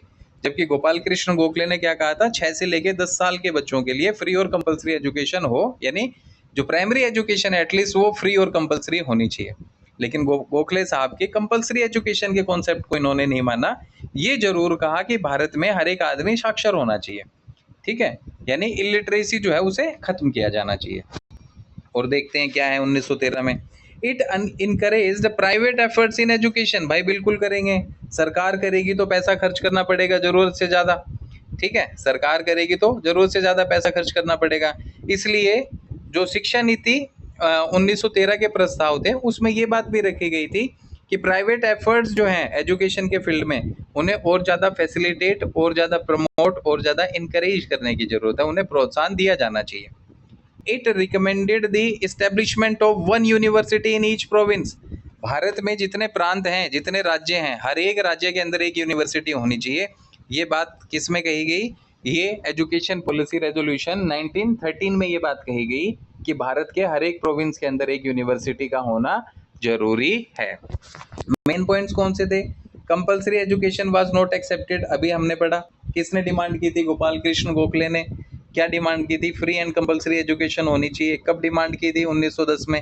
फ्री एंड कंपलसरी एजुकेशन किस एज ग्रुप के लिए होनी चाहिए, 6 से 10 साल के एज ग्रुप के लिए, यानी खासतौर से गोपाल कृष्ण गोखले प्राइमरी एजुकेशन की बात कर रहे हैं। तो उसको जो एजुकेशन पॉलिसी रेजोल्यूशन 1913 थे 21 फरवरी को जो पेश किए गए, उसमें खारिज कर दिया गया। इलिटरेसी को रिमूव करने की बात कही गई, हर एक प्रोविंस में एक यूनिवर्सिटी की बात की गई, प्राइवेट इंस्टीट्यूशंस को एजुकेशन के फील्ड में फैसिलिटेट या प्रोत्साहन देने की बात कही गई थी। Stress was laid on reducing illiteracy, तो ये बात भी हम जान चुके हैं किस चीज़ के ऊपर जोर दिया गया था। जो एजुकेशन पॉलिसी 1913 है, इस चीज़ पे जोर दिया गया कि भाई भारत से निरक्षरता खत्म की जानी चाहिए। प्राइवेट एजुकेशनल इंस्टीट्यूशंस वर इनकरेज, बिल्कुल सही बात है, अभी अभी हमने पढ़ा, ये मेन पॉइंट्स हैं, मैंने बाद में कंक्लूड किया। और एक यूनिवर्सिटी होनी चाहिए कहाँ, हर एक प्रांत के अंदर। तो ये एजुकेशन पॉलिसी रेजोल्यूशन 1913 है जो 21 फरवरी को पेश किए गए थे। Now we will talk about Sadler commission. Sadler commission ने बात कही थी ना जब हमने लॉर्ड कर्जन की बात की, कि लॉर्ड कर्जन के ये जो सुधार थे ये शैक्षिक कम और राजनीतिक ज़्यादा थे। तो सैडलर कमीशन जिसकी स्थापना 1917 में की गई थी, उसमें ये बात आई भी थी सामने खुल के कि भारत में विश्वविद्यालयों के ऊपर जितना ज़्यादा कठोर सरकारी नियंत्रण है, ऐसा दुनिया के किसी भी विश्वविद्यालय पे उस दौर में नहीं था। Now we will talk about Sadler commission. तो भाई रेले कमीशन 1902 में, इंडियन यूनिवर्सिटीज़ एक्ट 1906 में, ठीक है, 1913 में एजुकेशन पॉलिसी रेजोल्यूशन, और 1917 में सैडलर कमीशन, 1854 में वुड का डिस्पैच, 1882 में हंटर कमीशन, ठीक है, तारीखों के साथ। सैडलर कमीशन, सैडलर आयोग क्या कह रहा है भाई, अभी देख लेते हैं सैडलर आयोग क्या कहना चाह रहा है। स्थापना कब हुई, 1917 में। स्थापना कब हुई, 1917 में। 1917 में महात्मा गांधी ने भारत के अंदर अपना पहला आंदोलन किया था, जिसको हम पहला सत्याग्रह किया था, जिसको हम चंपारण पीजेंट मूवमेंट के नाम से भी जानते हैं, ठीक है। In 1917 the government appointed the Sadler commission to study the problems of university of Calcutta. भाई कलकत्ता विश्वविद्यालय में कई सारी समस्याएं पैदा हो गई थी, उन समस्याओं को जानने के लिए, उनके समाधान के लिए अंग्रेजी सरकार ने एक कमीशन की स्थापना की थी 1917 में, और उस कमीशन को सैडलर कमीशन के नाम से जाना जाता है, ठीक है। इस कमीशन के जो चेयरमैन थे, जो अध्यक्ष थे, उनका नाम क्या था, उनका नाम था माइकल अर्नेस्ट सैडलर। तो माइकल अर्नेस्ट सैडलर इस कमीशन के क्या थे, अध्यक्ष थे, इसलिए इस कमीशन को सैडलर आयोग के नाम से भी जाना जाता है, जो कि 1917 में बनाया गया था। वाइस चांसलर थे ये लीड्स यूनिवर्सिटी के, ठीक है ना। लीड में जो यूनिवर्सिटी थी, उस लीड यूनिवर्सिटी के कौन थे, ये वाइस चांसलर थे। कौन कौन, सैडलर। पूरा नाम क्या है, माइकल अर्नेस्ट सैडलर। इन्हीं के नाम पे आयोग बनाया गया था 1917 में, कलकत्ता विश्वविद्यालय में जो खामियां, जो कमियां थी, उनके समाधान के लिए। इसमें इंडियन मेंबर भी शामिल थे, जिसमें आशुतोष मुखर्जी और जियाउद्दीन अहमद, ठीक है। तो जियाउद्दीन अहमद और आशुतोष मुखर्जी जो थे वो सैडलर आयोग में ही शामिल थे, ये भारतीय सदस्य थे। सैडलर आयोग जिसके अध्यक्ष कौन थे, तो सैडलर आयोग के अध्यक्ष थे माइकल अर्नेस्ट सैडलर, जो कि लीड्स की यूनिवर्सिटी के वाइस चांसलर भी थे। ठीक है। नाउ मेन आइडिया क्या था इस कमीशन का? The commission believed that university education can not improve unless secondary education is improved. जब तक कमीशन की रिकमेंडेशन, इसका आइडिया क्या था कि विश्वविद्यालय शिक्षा में ना तब तक सुधार नहीं किया जा सकता जब तक जो माध्यमिक शिक्षा है उसमें सुधार ना किया जाए। तो जब तक सेकेंडरी एजुकेशन में सुधार ना किया जाए तब तक विश्वविद्यालय शिक्षा में कोई सुधार नहीं हो सकता है। This was the idea of Sadler commission that was formed in the year 1917। ठीक है। तो 1917 में बने सैडलर आयोग की का ये एक विचार था कि भाई अगर यूनिवर्सिटी एजुकेशन में यानी विश्वविद्यालय शिक्षा में कुछ सुधार करना है तो सबसे पहले माध्यमिक शिक्षा में सुधार करना पड़ेगा, सेकेंडरी एजुकेशन में इम्प्रूवमेंट लानी जरूरी है। रिकमेंडेशन क्या है, क्या क्या सिफारिशें की थी सैडलर कमीशन ने? 12 years of school education before university admission कि विश्वविद्यालय में दाखिला लेने से पहले 12 साल की शिक्षा होनी चाहिए, स्कूली शिक्षा। तो स्कूली शिक्षा कितने साल की हो? कुल मिला के 12 साल तक बच्चे को पहले स्कूल की पढ़ाई करनी है, उसके बाद ही वो विश्वविद्यालय में यानी कॉलेज में दाखिला ले सकता है। This was the first recommendation that was given by the Sadler Commission, and this commission was formed in the year 1917 under the chairmanship of Michael Ernest Sadler, who was the vice chancellor of Leeds University। ठीक है। तो commission का विचार क्या था, क्या मानना था कि यूनिवर्सिटी एजुकेशन में सुधार करना है तो सेकेंडरी एजुकेशन में सुधार करो और 12 साल तक स्कूली पढ़ाई होनी चाहिए, उसके बाद उस छात्र का कॉलेज या यूनिवर्सिटी में एडमिशन होना चाहिए। Admission to university only after passing the intermediate examination. याद रखेंगे, इंटरमीडिएट का एग्जामिनेशन पास करने के बाद में ही बच्चे का दाखिला कहाँ हो, कॉलेज में होना चाहिए। तो 12 साल की स्कूली शिक्षा की बात कहता है सैडलर आयोग, और साथ ही साथ ये बोलता है कि जब बच्चा इंटरमीडिएट की परीक्षा पास कर ले उसके बाद में उसको कॉलेज में एडमिशन दे दो।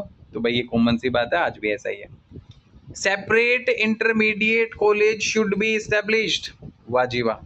Separate intermediate college should be established, यानी जो इंटरमीडिएट कॉलेज हैं उनकी अलग से स्थापना करने की जरूरत है। A secondary education board should conduct intermediate examinations. क्या कहा? 12 साल की स्कूली शिक्षा होनी चाहिए, उसके बाद बच्चे का कॉलेज में एडमिशन हो। 12 साल की स्कूली शिक्षा होनी चाहिए, उसके बाद ही बच्चे का कॉलेज में एडमिशन होना चाहिए। और कॉलेज में एडमिशन होने से पहले बच्चे को कौन सी परीक्षा पास करनी है? इंटरमीडिएट की परीक्षा पास करनी है। ठीक है। और इंटरमीडिएट की परीक्षा को कंडक्ट कौन करवाए? तो कहा कि उसके लिए एक सेकेंडरी एजुकेशन बोर्ड होना चाहिए जो इंटरमीडिएट के जो एग्जामिनेशंस हैं उनको कंडक्ट करे, और इंटरमीडिएट के जो कॉलेजेस हैं वो भी अलग होने चाहिए। चलिए, the bachelor degree course should be of 3 years। आज भी बैचलर डिग्री कोर्स 3 साल का ही होता है। बीए की बात करें, बीएससी की बात करें, बीकॉम की बात करें तो 3 साल का ही बैचलर कोर्स होता है। ठीक है। तो यही सिफारिश की गई थी सैडलर आयोग की तरफ से कि जो बैचलर डिग्री है वो 3 साल की होगी। ठीक है ना। Special emphasis on women's education. महिला शिक्षा को लेके खास तौर से सैडलर आयोग ने जोर दिया कि भाई वीमेन एजुकेशन को लेके भी काम करना पड़ेगा। ठीक है। साथ ही साथ टीचर्स की क्या हो, प्रॉपर ट्रेनिंग हो। Importance of teacher training. Teachers की प्रॉपर ट्रेनिंग होनी चाहिए ताकि वो बच्चों को अच्छे से पढ़ा पाएं। Suggested the appointment of vice chancellor of universities. आज भी यूनिवर्सिटीज में जो हेड होता है वो कौन होता है? वाइस चांसलर होता है। ठीक है। तो कुलपति, उप कुलपति की एक पोस्ट बनाई जाए, उप कुलपति का अपॉइंटमेंट किया जाए। वाइस चांसलर यानी कुलपति, सॉरी। तो suggested appointment of vice chancellor of the universities. जो आज के दौर में जो हम यूनिवर्सिटीज में देख रहे हैं ना साथियों, वो सारी की सारी रिकमेंडेशन हमें 1902 के रेले कमीशन और सैडलर कमीशन में देखने को मिलती है, जिसकी स्थापना 1917 में हुई थी। तो क्या कह रहे हैं? कुछ नहीं, सीधी सी बात है। सैडलर कमीशन में कहा गया बच्चे को 12 साल तक स्कूल की पढ़ाई करनी है और बच्चा उसके बाद ही कॉलेज में एडमिशन ले पाएगा। कॉलेज में एडमिशन से पहले उसे इंटरमीडिएट की परीक्षा पास करनी पड़ेगी। इंटरमीडिएट की परीक्षा को कंडक्ट करवाने की जिम्मेदारी किसकी होगी? एक सेकेंडरी एजुकेशन बोर्ड की जिम्मेदारी होगी। और इंटरमीडिएट की पढ़ाई के लिए सेपरेट कॉलेज होने चाहिए, सेपरेट कॉलेज होने चाहिए। ठीक है। उसके बाद जब बच्चा यूनिवर्सिटी या कॉलेज में दाखिला ले लेगा तो बैचलर डिग्री करने के लिए उसे 3 साल का वक्त मिलेगा, क्योंकि वो 3 साल का कोर्स है। साथ ही साथ महिलाओं की शिक्षा के ऊपर इन्होंने जोर दिया और ये कहा कि भाई टीचर्स कैसे होने चाहिए, तो टीचर्स जो है वो प्रोफेशनली ट्रेंड होने चाहिए। ठीक है, तो उनका प्रशिक्षण जरूरी है, गुणवत्तापूर्ण प्रशिक्षण देना जरूरी है शिक्षकों को। तो प्रोफेशनली ट्रेन टीचर्स की इम्पोर्टेंस के ऊपर इन्होंने जोर दिया और ये कहा कि भाई जो यूनिवर्सिटीज़ है ना, यूनिवर्सिटीज़ के अंदर वाइस चांसलर को अपॉइंट किया जाए, कुलपति की नियुक्ति बहुत जरूरी है। इम्पैक्ट क्या पड़ा? On this recommendation a board of secondary education was established. कहाँ पे? उत्तर प्रदेश में। उत्तर प्रदेश में एक बोर्ड की स्थापना की गई। कौन सा? अ बोर्ड ऑफ सेकेंडरी एजुकेशन। बात तो कही गई है ना, सेकेंडरी एजुकेशन बोर्ड क्या करेगा? इंटरमीडिएट की परीक्षा को कंडक्ट करवाएगा। तो सैडलर आयोग की सिफारिश के आधार पे ही क्या किया गया? उत्तर प्रदेश में एक सेकेंडरी बोर्ड ऑफ एजुकेशन की स्थापना की गई थी। The commission strongly criticize the Indian university act. Indian university act जो 1904 में आया था, उसको कमीशन ने उसकी खुल के आलोचना की थी। और न्यू यूनिवर्सिटीज इस्टेब्लिश्ड 1916 से लेके 1922 तक के दौर में अगर हम देखें तो पूरे भारत के अंदर कई सारे विश्वविद्यालयों की स्थापना हुई थी। कई सारे विश्वविद्यालयों की स्थापना पूरे भारत में होती है 1916 से 1922 में। देख लेते हैं कौन कौन सी यूनिवर्सिटीज हैं। 1916 में यूनिवर्सिटी ऑफ मैसूर की स्थापना होती है। 1916 में ही बीएचयू बनारस हिंदू यूनिवर्सिटी की स्थापना होती है। याद रखेंगे, बीएचयू और मैसूर की स्थापना कब हुई? 1916 में। पटना यूनिवर्सिटीज 1917 में, अगले ही साल पटना यूनिवर्सिटी। तो मैसूर और बनारस हिंदू यूनिवर्सिटी, इसकी स्थापना कब होती है? 1916 में। 1917 में पटना यूनिवर्सिटी। अलीगढ़ मुस्लिम यूनिवर्सिटी की स्थापना होती है 1920 में। और 1921 में होती है यूनिवर्सिटी ऑफ लखनऊ की स्थापना। 1922 में होती है यूनिवर्सिटी ऑफ दिल्ली की स्थापना। तो मैसूर और बीएचयू 1916 में, पटना 1917 में, एएमयू अलीगढ़ मुस्लिम यूनिवर्सिटी 1920 में, 1921 में यूनिवर्सिटी ऑफ लखनऊ, 1922 में दिल्ली यूनिवर्सिटी। ठीक है, इसके अलावा इन द प्रिंसली स्टेट, जो रियासतें थी, उन रियासतों में the first universities were established in Mysore and Hyderabad. रियासतों की अगर बात करें तो रियासतों में सबसे पहले मैसूर और हैदराबाद रियासत में ही विश्वविद्यालयों की स्थापना की गई थी। ठीक है, तो सैडलर कमीशन की रिपोर्ट के बाद में हम क्या देखते हैं? 1916 से 1922 तक हम देखते हैं कि भारत के तमाम इलाकों के अंदर कई सारे नए विश्वविद्यालय खोले गए जो आज भी करंट में वर्किंग है। 1916 में यूनिवर्सिटी ऑफ मैसूर और बनारस हिंदू यूनिवर्सिटी, 1917 में यूनिवर्सिटी ऑफ पटना, 1920 में अलीगढ़ मुस्लिम यूनिवर्सिटी, 1921 में लखनऊ में जो यूनिवर्सिटी खोली गई जिसे यूनिवर्सिटी ऑफ लखनऊ कहा गया, और 1922 में दिल्ली विश्वविद्यालय की स्थापना की गई। और रियासतों में सबसे पहले मैसूर और हैदराबाद में यूनिवर्सिटीज खोली गई थी। Now Montagu Chelmsford reforms 1919। Montagu Chelmsford सुधार कब लागू किए गए थे? 1919 में। ठीक है, देख लेते हैं। Under the Montagu Chelmsford reforms education become a provincial subject most important. 1919 के मॉन्टेग्यू चैम्सफोर्ड सुधार में शिक्षा को कौन सी सूची में रखा गया? किस लिस्ट में रखा गया था?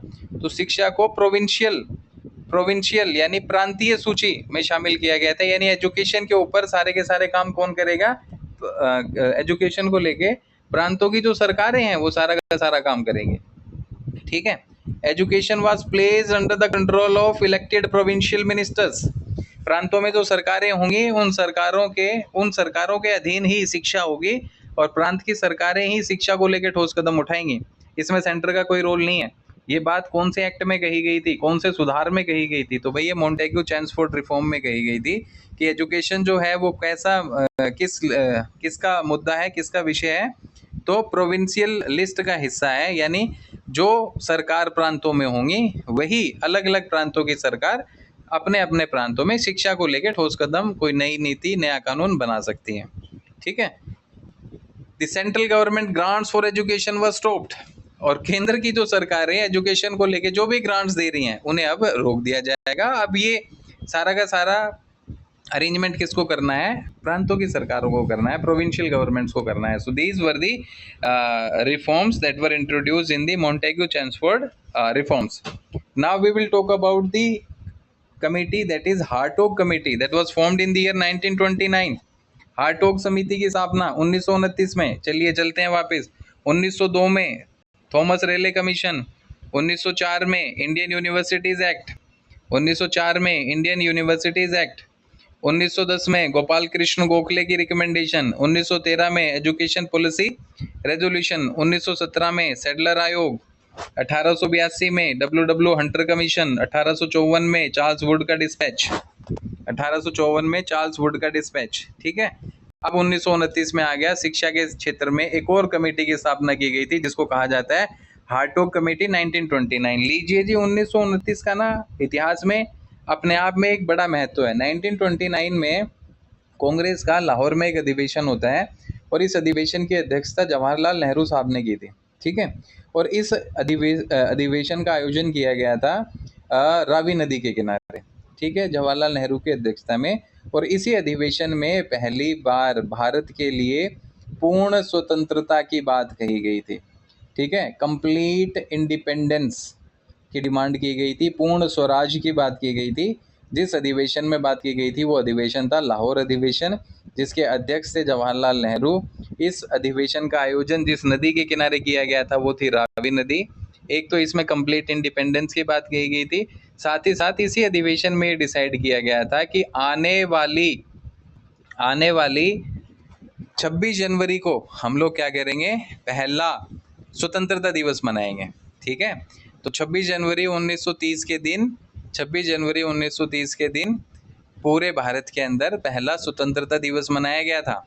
ठीक, तो 1929 का महत्व इस बात से भी है कि लाहौर सेशन ऑर्गेनाइज हुआ था जिसमें कंप्लीट इंडिपेंडेंस और first independence day of India celebrate करने की बात कही गई थी, जिसके अध्यक्ष थे जवाहरलाल नेहरू। ये सवाल पूछा जाता है, वो वाज द चेयरमैन और name the Indian national leader who preside the Lahore session.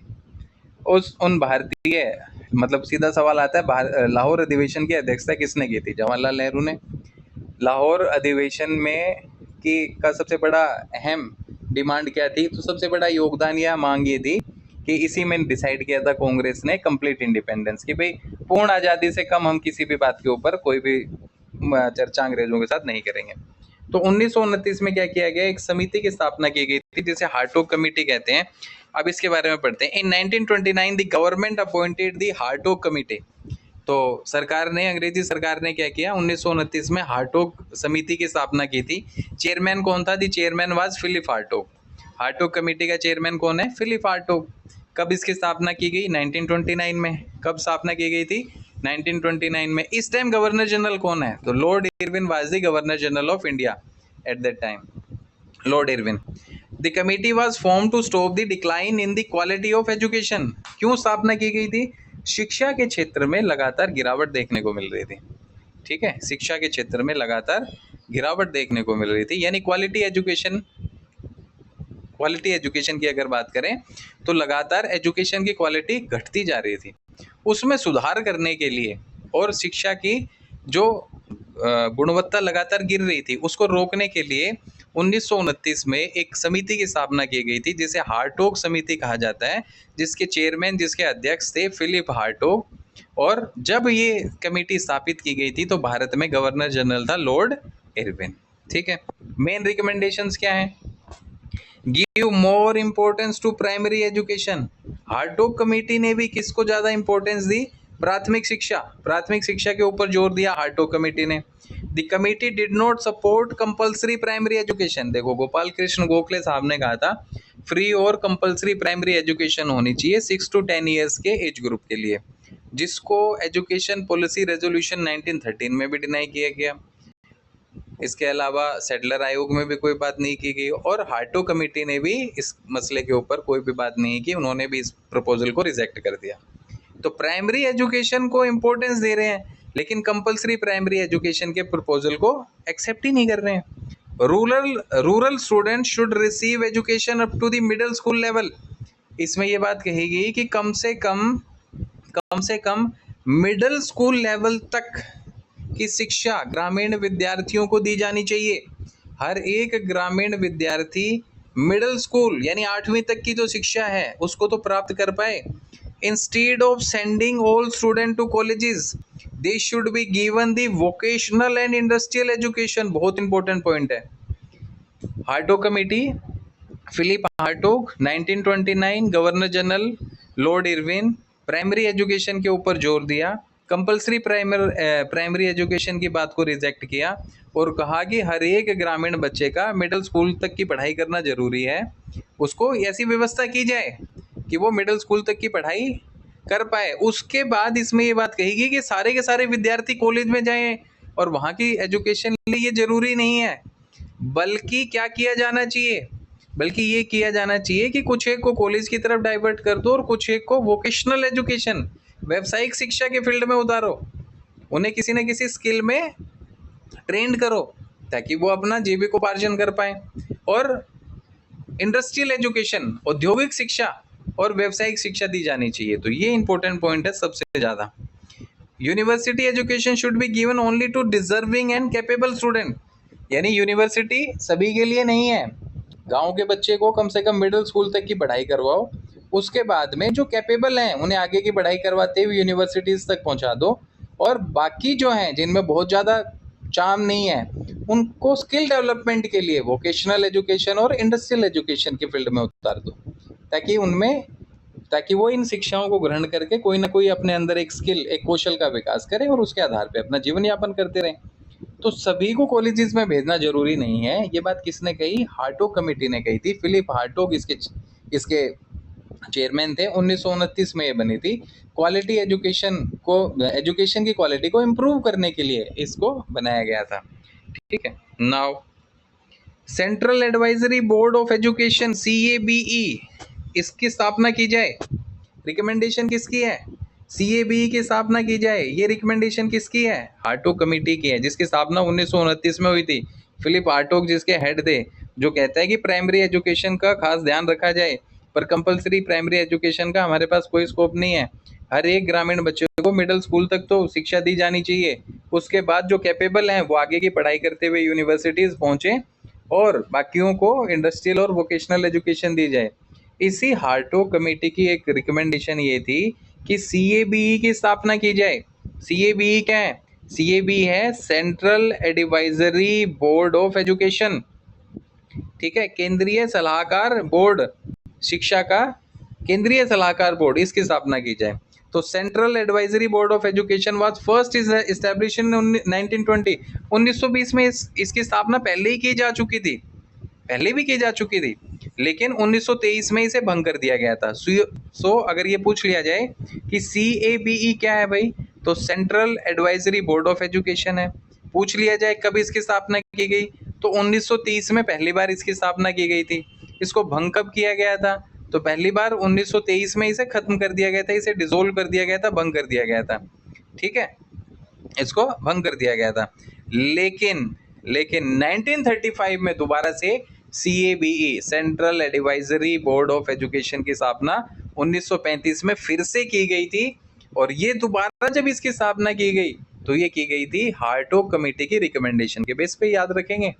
CABE यानी central advisory board of education already established in the year 1920, but it was dissolved in the year 1923. Later again it was founded or re-established in the year 1935 on the recommendations of Hartog committee that was formed in the year 1929. ठीक है, तो central advisory board of education full form है CABE की। 1920 में इसकी स्थापना की गई, 1923 में इसे डिसोल्व कर दिया गया था। क्यों खत्म किया गया था उसके पीछे भी कारण था। On the recommendations of the Indian retrenchment committee headed by Lord Inchcape. तो लॉर्ड इनचैपकेप के सिफारिश के आधार पे 1923 में इस कमेटी को यानी CABE को, central advisory board of education को खत्म कर दिया गया था। बाद में हार्टोग कमेटी की रिकमेंडेशन के बेस पे CABE को 1935 में फिर से स्थापित किया गया था। इसके अलावा हार्टोग कमेटी किसकी बात करती है? अडल्ट एजुकेशन को लेके भी इन्होंने कुछ बात की। तो अडल्ट एजुकेशन कमेटी की स्थापना 1939 में हुई थी। अडल्ट एजुकेशन कमेटी की स्थापना 1939 में हुई थी। देख लेते हैं। In 1939, CABE appointed an adult education committee. तो CABE ने क्या किया, एक अडल्ट एजुकेशन कमेटी की स्थापना की थी। कब? 1939 में, 4 साल बाद। CABE को दोबारा कब बनाया गया? दोबारा इसकी स्थापना की गई थी 1935 में। CABE की फुल फॉर्म क्या है? Central advisory board of education. पहली बार इसकी स्थापना कब की गई थी? 1920 में। कब भंग किया गया था? 1923 में। किसकी सिफारिशों के आधार पे इसको पहली बार भंग किया गया था? तो लॉर्ड इनचैपकेप की सिफारिशों के ऊपर। ये किसके हेड थे?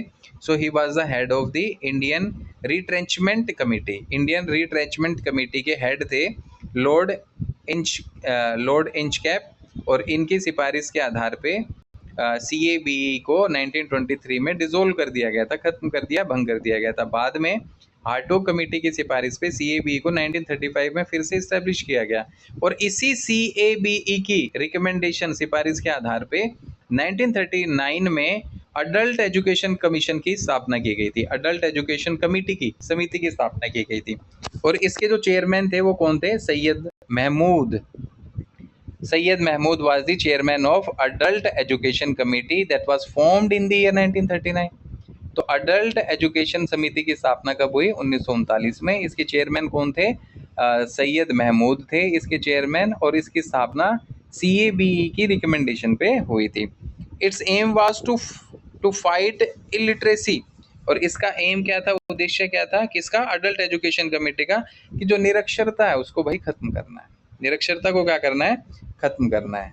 चलिए, तो इस तरीके से एजुकेशन में देखें लगातार कुछ ना कुछ बदलाव होते जा रहे हैं। Now we will talk about Mister Gandhi.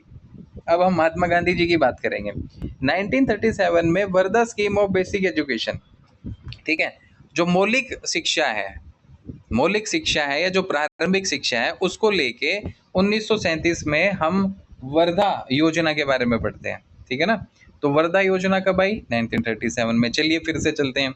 1854 Wood का dispatch, 1882 Hunter commission, 1902 Raleigh commission, 1904 Indian universities act, 1910 Gopal Krishna Gokhale की recommendation, 1913 education policy resolution, 1917 Sadler आयोग, 1917 सेटलर आयोग, CABE 1920। CABE को खत्म कब किया गया? 1923। CABE को दोबारा कब स्थापित किया गया? 1935। CABE की रिकमेंडेशन पे कौन सी कमेटी बनाई गई थी? तो अडल्ट एजुकेशन कमेटी 1939 में। अडल्ट एजुकेशन कमेटी के हेड कौन थे? सर, अडल्ट एजुकेशन कमेटी के हेड थे सैयद महमूद। एम क्या था इसका? निरक्षरता को खत्म करना। अच्छा, ये सारे काम किस वजह से हो रहे थे? होर्टेक कमेटी की सिफारिश पे। तो होर्टेक कमेटी की स्थापना कब की गई थी? 1929 में, ठीक है। वर्धा योजना 1937 में। तो वर्धा योजना क्या है?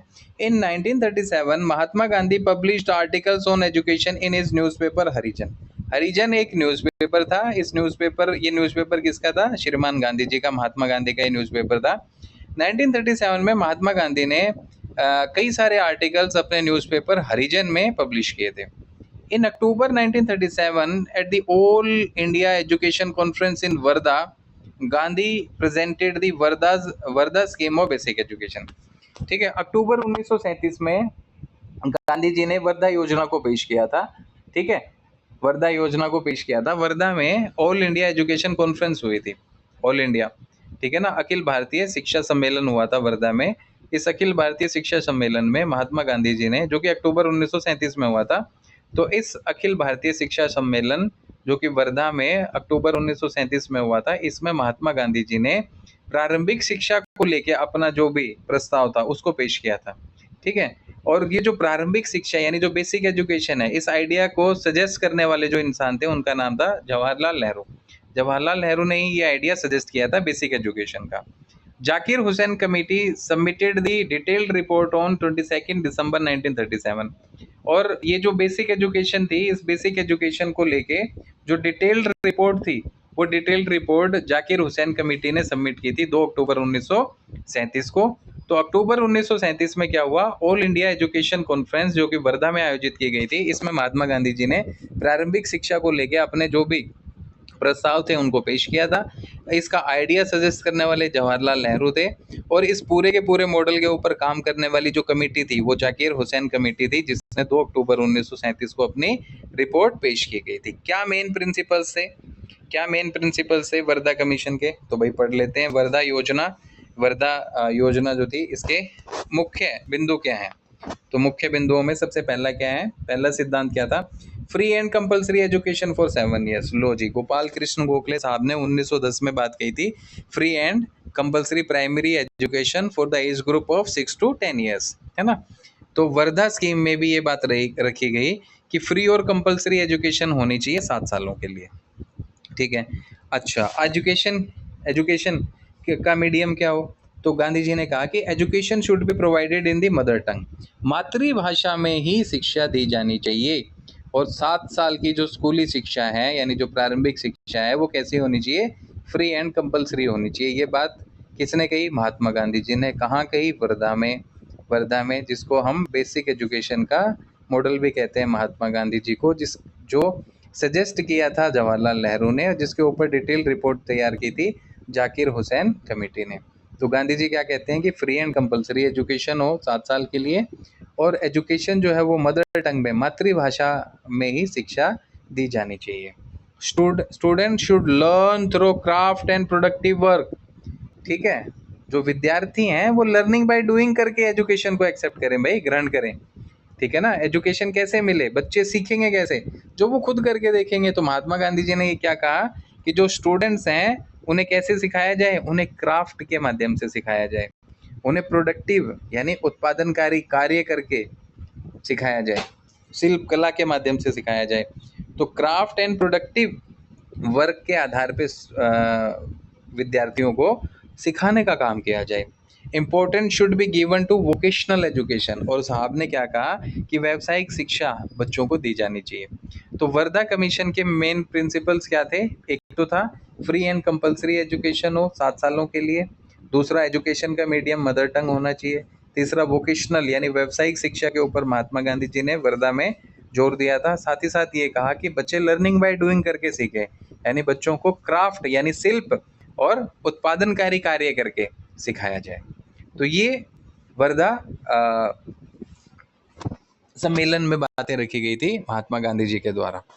Now sergeant plan 1944, second world war चल रहा है, 1939 में शुरू हुआ, 1945 तक चल रहा है। उसी दौरान अंग्रेज क्या लेके आते हैं? शिक्षा को लेके एक और प्लान अपना लेके आते हैं, जिसे कहा जाता है सार्जेंट प्लान। तो सार्जेंट प्लान जो है वो अंग्रेजों ने कब पेश किया था? सार्जेंट प्लान जो है वो अंग्रेजों ने 1944 में पेश किया था। चलो फिर से अपना काम तो वही है, करते हैं रिवाइज। चार्ल्स का dispatch 1854, Hunter commission 1882, Raleigh commission 1902, Indian universities act 1904, Indian universities act 1904, 1910 Gopal Krishna Gokhale, 1913 education policy resolution, 1917 Sadler आयोग, 1929 हार्टोग समिति, 1937 Wardha plan of basic education by MG Mahatma Gandhi, और 1944 सार्जेंट प्लान। तो क्या है Sargent plan? In 1944, John Sargent, the educational advisor to the government of India, prepared a national plan for education. ठीक है, जो John sergeant थे, ये क्या थे? एजुकेशनल एडवाइजर थे भारतीय सरकार के। इन्होंने क्या किया था? एक राष्ट्रव्यापी प्लान तैयार किया था शिक्षा को लेकर। He prepared a national plan for education, एक राष्ट्रीय योजना बनाई थी शिक्षा को लेकर। किसने? जॉन सार्जेंट ने। जॉन सार्जेंट कौन था? तो भारत सरकार का शैक्षिक सलाहकार था। कब इसने ये योजना तैयार की? 1944 में। This plan is also known as Sargent plan. भाई कहेंगे जिस आदमी ने तैयार किया है तो उसकी योजना कहना कौन सा बुरा है? तो सार्जेंट प्लान भी कहा जाता है इस प्लान को। इसका एम क्या है? Its aim was to develop and reorganise education in India. चलो जी, इसका मुख्य उद्देश्य क्या था? इसका मुख्य उद्देश्य ये था कि भारत के अंदर शिक्षा को विकसित किया जाए, शिक्षा का विकास किया जाए, साथ ही साथ शिक्षा का फिर से पुनर्गठन किया जाए। ठीक है, चलो मेन रिकमेंडेशंस क्या है? रिकमेंडेशंस ही हमारे लिए इंपॉर्टेंट है, देख लेते हैं। कुछ अच्छी मिलेंगी क्योंकि सेकेंड वर्ल्ड वॉर चल रहा है। मोर स्कूल्स, पहली रिकमेंडेशन, पहली सिफारिश क्या है? More schools. Primary and higher secondary schools should be established throughout the country. तो सार्जेंट प्लान 1944 में आया, जॉन सार्जेंट, जो कि एजुकेशनल एडवाइजर थे इंडियन गवर्नमेंट के, जिन्होंने पूरे राष्ट्र के लिए एक एजुकेशन प्लान बनाया था, जिसे सार्जेंट प्लान भी कहते हैं। इसकी पहली रिकमेंडेशन क्या थी कि ज़्यादा से ज़्यादा स्कूलों की स्थापना की जाए, प्राइमरी स्कूल्स और हायर सेकेंडरी स्कूल की स्थापना की जाए पूरे के पूरे देश के अंदर। पहली बात, बहुत बढ़िया है जी, ये हमें खुश करने के लिए हो रहा है। फ्री एंड कंपलसरी एजुकेशन, कि जो बच्चे 6 से 11 साल के हैं, याद रखेंगे बहुत जरूरी है। गोपाल कृष्ण गोखले ने डिमांड की थी 6 से 10 साल। महात्मा गांधी ने कहा compulsory, free and compulsory education 7 साल तक के लिए। और सार्जेंट प्लान में क्या रखा गया, फ्री एंड कंपलसरी एजुकेशन। देखो 1910 में जिसकी डिमांड की गई थी, उसके बारे में 1944 में अंग्रेज बात कर रहे हैं। शिक्षा के स्तर को देख सकते हो आप, शिक्षा में सुधार की इंटेंसिटी क्या है अंग्रेजों की, वो आप देख सकते हो कि 1910 में गोपाल कृष्ण गोखले ने free and compulsory education, free and compulsory primary education की बात की थी। प्राइमरी एजुकेशन को खुद अंग्रेजों ने नेग्लेक्ट नहीं किया, बार बार वो फोकस करते रहे, बार बार फोकस करते रहे। उसके बावजूद प्राइमरी एजुकेशन को लेके पहली बार, यानी कि कंपलसरी हो, ये बात सार्जेंट प्लान में कहेगी, इसलिए ये इंपॉर्टेंट है, याद रखेंगे।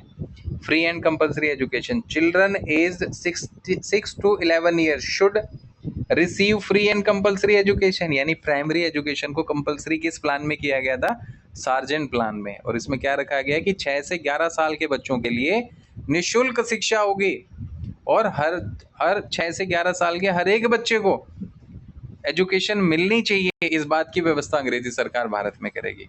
सो free and compulsory education should be given to the age group of 6 to 11 years. और पूरे के पूरे भारत के अंदर प्राइमरी और हायर सेकेंडरी स्कूल्स खोले जाएं, इस बात के ऊपर भी जोर दिया किसने, सार्जेंट, इस बात के ऊपर भी सार्जेंट प्लान में जोर दिया गया था। तीसरा, फर्दर एजुकेशन, उसके बाद क्या हो, after primary education student should get 6 more years of education, 11 to 17 years, 11 to 17 years. यानी प्राथमिक शिक्षा के बाद में बच्चों को अगले 6 साल तक और पढ़ाई करनी है, 11 से 17 तक भी वो पढ़ाई करें, ये भी जरूरी है, इस बात की भी व्यवस्था सार्जेंट प्लान में कही गई। 2 तरीके के स्कूल होंगे, चलिए 2 तरीके के स्कूलों की बात की। 2 types of school, there should be 2 streams of education. शिक्षा के क्षेत्र में दो तरीके के स्कूल्स खोले जाएंगे। एक में वोकेशनल एजुकेशन दी जाएगी, जिससे बच्चे स्किल को एक्वायर करेंगे, और दूसरे में एकेडमिक एजुकेशन दी जाएगी, ताकि उन्हें उस एकेडमिक एजुकेशन को लेके बच्चे जो है हायर एजुकेशन की तरफ प्रोसीड कर पाए। तो स्कूल कितने तरीके के होंगे, 2 तरीके के, यानी 2 स्ट्रीम्स होंगी। एक एकेडमिक एजुकेशन होगी हायर स्टडीज के लिए, दूसरी वोकेशनल एजुकेशन होगी, ताकि बच्चे को जॉब मिल पाए और बच्चे को स्किल मिल पाए। तो एकेडमिक और वोकेशनल एजुकेशन, ये 2 स्ट्रीम्स होंगी। ये बात कहाँ कही गई, तो ये सार्जेंट प्लान में, जो कि 1944 में सार्जेंट प्लान, जो कि जॉन सार्जेंट की अध्यक्षता में जो कमेटी बनाई गई थी, तो जो कि एजुकेशनल एडवाइजर थे भारतीय सरकार के, उन्होंने अपने प्लान में बात रखी कि एक तो एकेडमिक एजुकेशन हो, और दूसरा फुलफिल्ड होना चाहिए वोकेशनल एजुकेशन का। एकेडमिक एजुकेशन रिसीव करने वाले बच्चे जो है वो आगे तक पढ़ते रहेंगे एजुकेशन के फील्ड में, और वोकेशनल एजुकेशन उन बच्चों को दी जाए जो जल्दी जॉब लेना चाहते हैं और स्किल एक्वायर करना चाह रहे हैं। वाह जी वाह। गोल क्या है इस प्लान का, the Sargent plan propose that India's education system should be fully reconstructed within 40 years. लो जी, जैसे कि इनको लग रहा है ये 40 साल तक भारत में रहेंगे। 1944 में सार्जेंट के प्लान में ये बात रखी गई कि आने वाले 40 सालों में भारत की जो शिक्षा व्यवस्था है उसमें आमूलचूल परिवर्तन, कंप्लीट चेंज उसमें आ जाए, और एजुकेशन सिस्टम जो है पहले के मुकाबले और ज़्यादा एफिशिएंट, प्रभावशाली हो जाए। ये इसका एम था। चलिए, Kher committee, later the Kher committee recommended reducing this period from 40 years to 16 years. बाद में खेर कमेटी की स्थापना की गई, जिसने कहा कि भाई 40 साल तो एक बहुत लंबा टाइम पीरियड हो गया, 16 साल में भारत में शिक्षा व्यवस्था का जो स्तर है ना, उसमें बड़े रिफॉर्म्स, बड़े सुधार करके, और भारत में शिक्षा का जो फील्ड है उसको और ज़्यादा डेवलप किया जाए। तो पहले सार्जेंट प्लान में 40 साल का टारगेट रखा गया, और खेर कमेटी में 40 से घटा के 16 साल इस टारगेट को कर दिया गया था। इंपॉर्टेंस क्या था, it was the first comprehensive plan for educational development in British India. यानी जो सार्जेंट प्लान है ये क्या था, ये पहला ऐसा प्लान था पूरे भारत के अंदर एजुकेशन को डेवलप करने का। कॉम्प्रिहेंसिव मतलब जिसमें सारी चीज़ें शामिल थी, जिसमें हर एक चीज़ से ओतप्रोत प्लान था ये। तो कॉम्प्रिहेंसिव यानी डिटेल्ड प्लान था एजुकेशन को लेके भारत में, ब्रिटिश भारत में अंग्रेजों की तरफ से। It emphasised universal primary education and vocational training, और इसमें प्राइमरी एजुकेशन को फ्री एंड कंपलसरी कर ही दिया था 6 से 11 साल के लिए।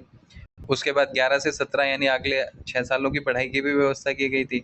इसलिए इसको डिटेल्ड या कॉम्प्रिहेंसिव प्लान भी कहा गया था। तो साथ ही हमने कहा कि इसमें एकेडमिक स्ट्रीम भी है और वोकेशनल स्ट्रीम भी है। तो यानी वोकेशनल ट्रेनिंग की भी बात कही गई, साथ ही साथ हायर स्टडीज़ के लिए भी बात की गई जिसमें एकेडमिक एजुकेशन थी। तो साथियों, ये ब्रिटिश एजुकेशन को लेके हमारे चैनल की तरफ से दूसरी वीडियो थी। पहली वीडियो को देखे बिना आप इसे ना देखें, पहली को पूरा देखें, उसके बाद में इस दूसरी वीडियो को देखें। अब एक लास्ट हिस्सा बचता है भारत के अंदर शिक्षा व्यवस्था का, जो आज़ादी के बाद का है, जो आज़ादी के बाद का है। तो उसको लेके एक वीडियो और जल्दी ही अपलोड कर देंगे। मैं आशा करता हूँ आपको मेरे द्वारा दी गई ये जानकारी पसंद आई होगी। अगर आपको ये वीडियो अच्छी लगी तो प्लीज़ वीडियो को लाइक करें, वीडियो को शेयर करें ज़्यादा से ज़्यादा लोगों तक, और जो हमारा चैनल है दी हिस्ट्री वर्ल्ड विद संदीप, इसे सब्सक्राइब करें। और इंडियन हिस्ट्री की मोस्टली टॉपिक्स की, जो खास तौर से मॉडर्न हिस्ट्री की टॉपिक्स की वीडियोस ऑलरेडी अपलोडेड हैं। वर्ल्ड हिस्ट्री की कुछ एक वीडियोस अपलोड हैं, कुछ एक एमसीक्यूज़ की वीडियो अपलोड है। साथ ही साथ राजस्थान को लेके भी हम काम कर रहे हैं, जिसमें राजस्थान ज्योग्राफी और राजस्थान हिस्ट्री की कुछ वीडियोस अपलोड की जा चुकी हैं। तो एक तरीके से कंप्लीट पैकेज है ये हिस्ट्री को लेके। तो कोई कॉस्ट नहीं है, बस आपने अपनी वीडियोस देखनी है और जो आपको चीज़ें ठीक लगे वो नोट्स आपने तैयार करने हैं। कहीं कोई सुधार करने की गुंजाइश हमारी तरफ से है तो प्लीज़ आप अपने कमेंट में वो सजेशन हमें दे सकते हैं, तो उसको लेके भी हम थोरोली काम करने को तैयार हैं। तो आज के लिए इतना ही, जल्दी मिलते हैं नेक्स्ट पार्ट में। Thank you.